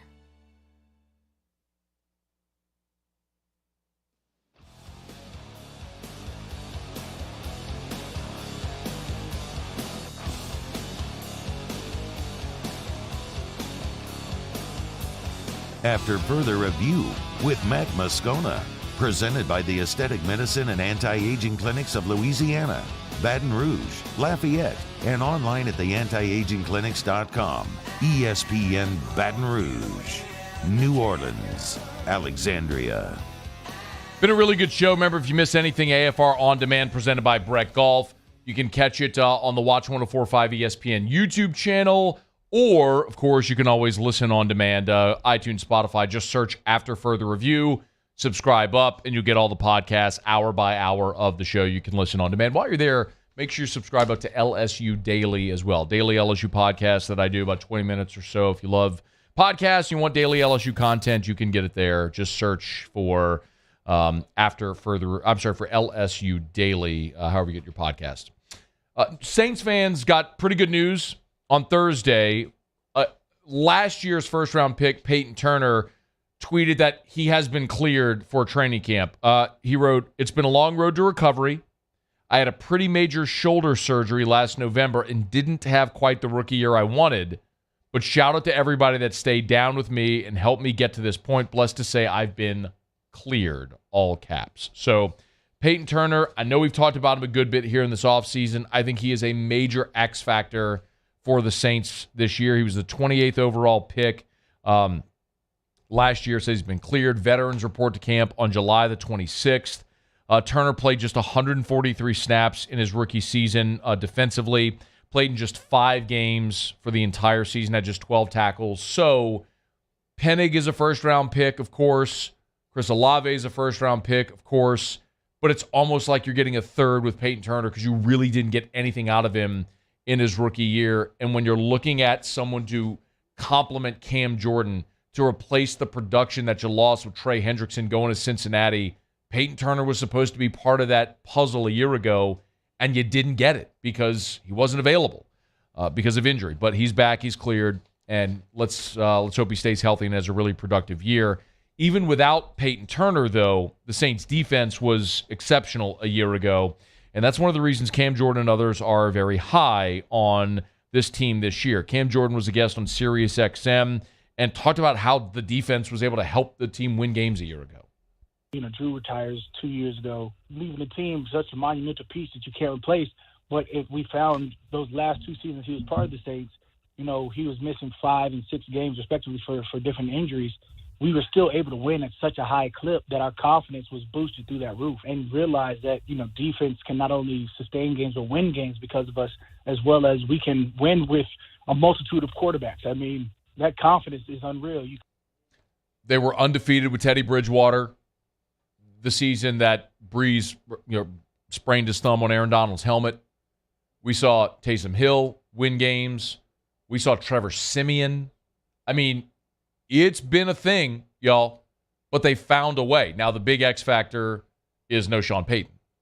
how much of not having Sean Payton will factor into how the results go this year. Cam Jordan said he's confident in Dennis Allen as well. But you take out Sean Payton, you then have the uprising of Dennis Allen, who's our D coordinator, who is a guy that's been there a long time, where we know we have established trust. We know we can rely on them. So it's not like we have to feel or figure each other out. It's something that he knows our players. We know him. If he says something, we know it's for the good of the team. And that right there, that trust is something that has to be built over time that's already there. So we don't really have, I use new head coach with quotation marks because it's a guy that says if we jump through the fire, I know we're jumping together and I know we're going to come out all right. It's for the better of our team. You have continuity with the Saints team. You have leadership on both sides of the ball. You have what we hope is going to be a healthier roster than you had a year ago. You've supplemented at positions where you were weak, namely wide receiver, and you're getting Michael Thomas back. And you were 9-8 a year ago. You were a game away from the playoffs. It is still so stunning to me how people are projecting this team to be a 7-win football team, an 8-win football team. If they stay healthy, the Saints are a double-digit win team and they will go to the playoffs. If they stay healthy. Now, none of us can control that. Unless we are just completely devaluing what could be a massive gap between Sean Payton and Dennis Allen. I don't know if it will be. We'll find out. But if we're just misevaluating that, there's nothing else on paper that suggests that this team shouldn't be a double-digit win team in the playoffs. And a leader like Cam Jordan is right in line with it. All right, it's after further review. We're brought to you by GMFS Mortgage, GMFSmortgage.com. Changing lives since 1999. Home buy, refi, construction loans. They do it all at GMFS Mortgage and GMFSmortgage.com. So check them out online. Remember, they got cash out refis as well. So you want to take some of your home's equity, take some of that cash out, do that home improvement project, maybe go on that vacation that you've been trying to plan. GMFS Mortgage can help. Just get in touch with a local loan officer. Let them hold your hand through the entire process. GMFSmortgage.com. GMFS Mortgage. Changing lives. I got a text into the show, and it was a good one that I wanted to read. Two, actually. Sean Comiskey said, with respect to the realignment, having one football, said, are you just referring this to football? Yes. I think there will be one college football. In college basketball, obviously, you have more programs that can compete at a very high level. I'm talking about college football. There will be one college football. And then Richard Bruce said, since money rules everything, what happens to the SEC and the Big Ten if college goes to one big Tier 1 league? Do they unite? Again, he said too many individual people make too much money with the current system to let a new conference start and take away their paychecks. This is where you're missing. This is where you misevaluate, Richard. The SEC commissioner, the Big Ten commissioner, they work at the pleasure of the university presidents and discretion of. If the universities, if the athletic departments decided they didn't want to be part of this conference collectively, there's no need for the conference office. Now, some of those people may end up working for the college football, whatever it is, but the commissioner of the Big Ten isn't someone that can keep the current structure of college football in place solely on their own. There will be a commissioner of college football. And again, it's going to happen in my lifetime. I'm not telling you it's going to happen tomorrow or next year or 2025 when Texas and OU are coming in, but it could. I mean, this round of realignment may have all the power brokers that be come together and say, what do you say? Let's do it now. But if you're thinking that George Klevakov, the commissioner of the Pac-12, isn't going to let this happen because he'd be out of a job, no. You're missing the point, Kat. The money to be made is the collective money that's paid out to the universities because of their rights deals and the idea that the whole is greater than the sum of its parts, which is true with these leagues. And if you can grow the pie by having a 40-team league, super league, that's what the schools are going to like to do. And there's nothing a conference commissioner can do about it. All right, let me knock out our final break of the show. The absolutely en fuego Jimmy Ott is next. AFR. AFR is brought to you by Darren James and Associates, powered by eXp Realty. I tell you every day, make sure you're following Darren on his social media. He's got a great video up right now talking about the housing market right now as opposed to the 2008 crash of the housing market. And actually how right now home values not only are remaining steady, but also still increasing. Maybe slower, but increasing. I tell you this every day. Darren's whole objective with his social media, he's not trying to sell you anything on his social media. He's trying to inform you. Use it as a tool to educate yourself as a home buyer or as a home owner. Agent225.com is where you'll find Darren James online. Agent225.com. Buying or selling, commercial or residential. If you need a realtor, you need Darren James. So call Darren James. Get your home sold.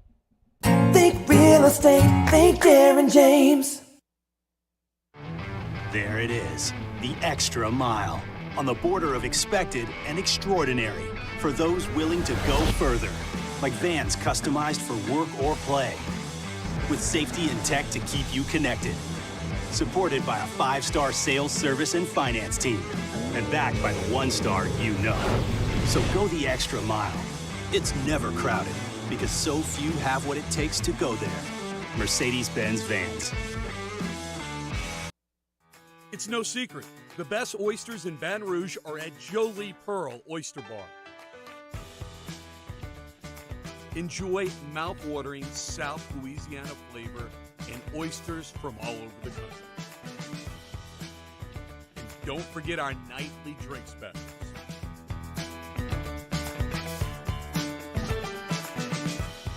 Jolie Pearl Oyster Bar, located in downtown Baton Rouge.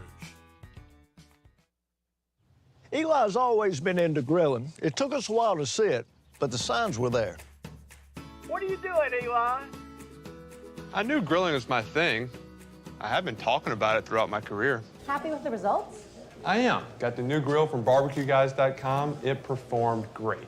My advice, as I always told my boys, do more of what you're born to do. Barbecue Guys, for those who were born to grill. You want cheese on your burger, Pops? I'll take a little cheese. Crime has serious consequences, but anyone can make a mistake. If you find yourself in trouble with the law, know that you have rights, and it's okay to demand them. The law offices of O.C. Brown are here to protect you and your rights. Felony or misdemeanor, DUI or drug charge. No matter what crime you're accused of, you still have rights. Let the law offices of O.C. Brown uphold them. Call 225-343-1111. Your law firm for a lifetime.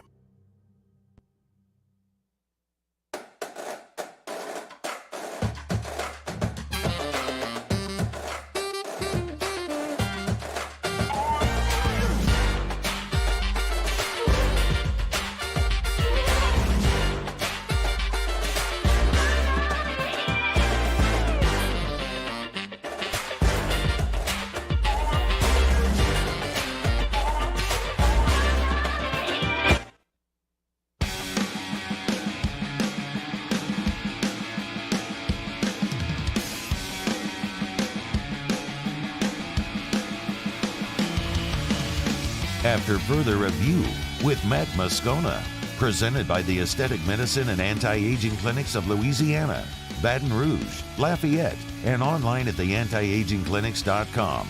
ESPN Baton Rouge, New Orleans, Alexandria.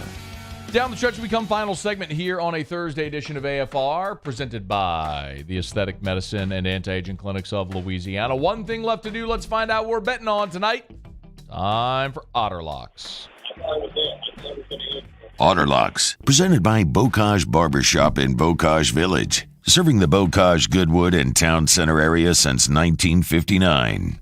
So we turn to the one and only, the incomparable and often incomprehensible, the absolutely in fuego, Jimmy Ott. Otter, how are you? That's nice. I love the love, baby. Hey, love the love. I literally this morning on Morning Scone had somebody post in the comments. He said, Jimmy Ott is literally paying for my daughter's college. Let's go through it last night. Otter gave you the Braves on the money line. Otter gave you the Dodgers minus the run line. Otter gave you under first 5 Braves Phillies. The only loss was the Twins money line when they gave up a 4 spot in the bottom of the 10th to the stinking Red Sox. Otherwise, we're talking about another 4-0 night. If you're keeping score at home, the Otter this week is 11-3 in Otter locks in Major League Baseball. Take a bow. Been a hell of a week. Been a hell of a week. You got a couple of teams. Toronto, Boston under first 5. Remember? Oh, sorry. And it was the Guardians, used to be the Indians, all that. So they're the ones with the 4-run spot in the bottom of the 10th. 3-run lead to 10th. Feeling pretty good for the sweep, huh? I know, man. I was feeling all right, too. But anyway, I shared these on air. Otter gave us 2. Yankees minus the run line against Houston. That's there's no score there. And he gave us Phillies first 5. And right now in the bottom of the 2nd, the Phillies are leading the Braves 4-1. So that one's looking pretty good right now as well. So I have my pen sharpened, my DraftKings app opened, and I'm hoping you are going to make me more money tonight. So let's find out what you got. Make it 7-1 Phillies with that 3-run bomb.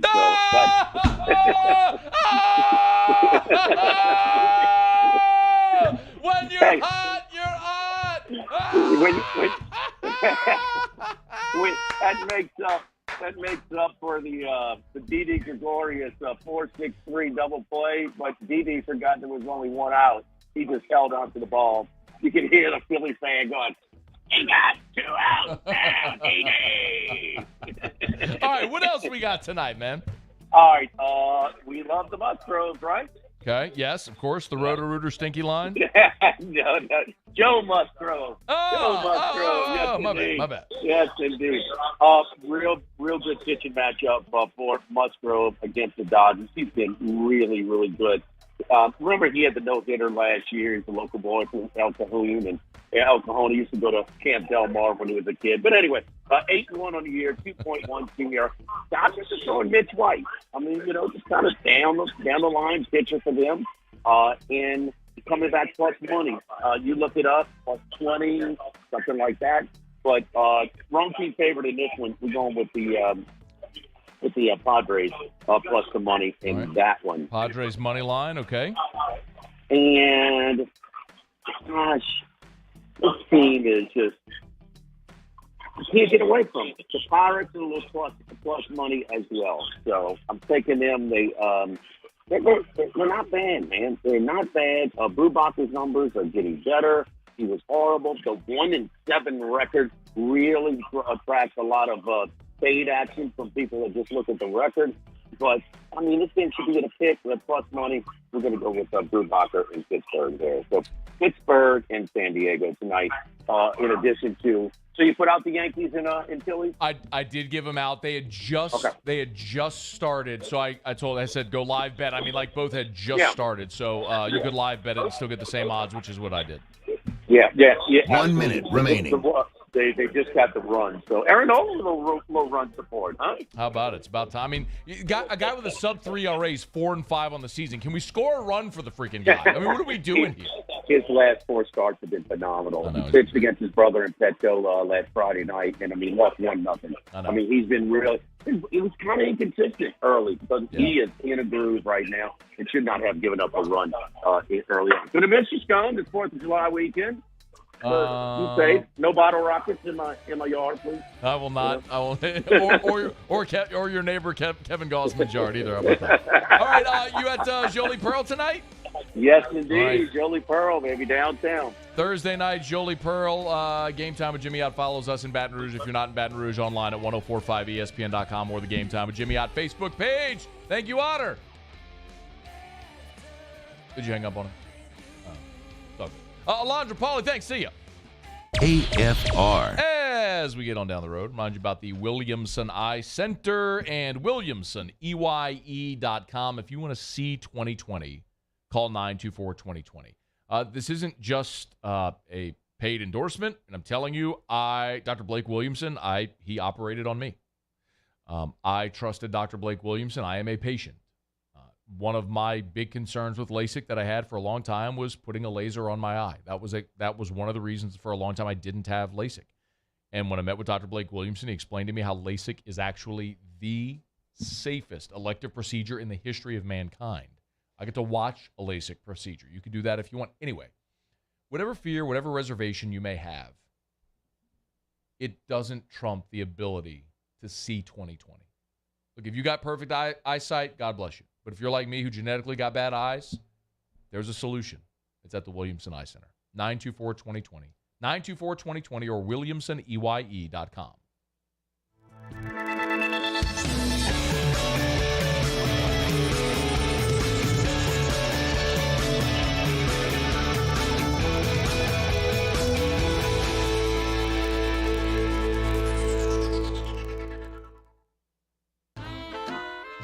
My own people call me an Uncle Tom. I play music. Been wined and dined by royalty. Trying to bring people together. All people.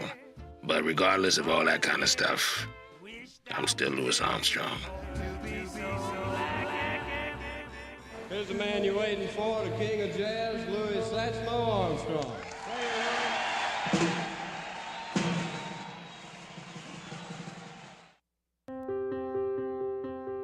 This isn't just another day. It's so much more. Kelly's life was put on hold when her auctioneer primary care doctor discovered a rare blood disorder. Her doctor connected her to an auctioneer care team of cancer, heart,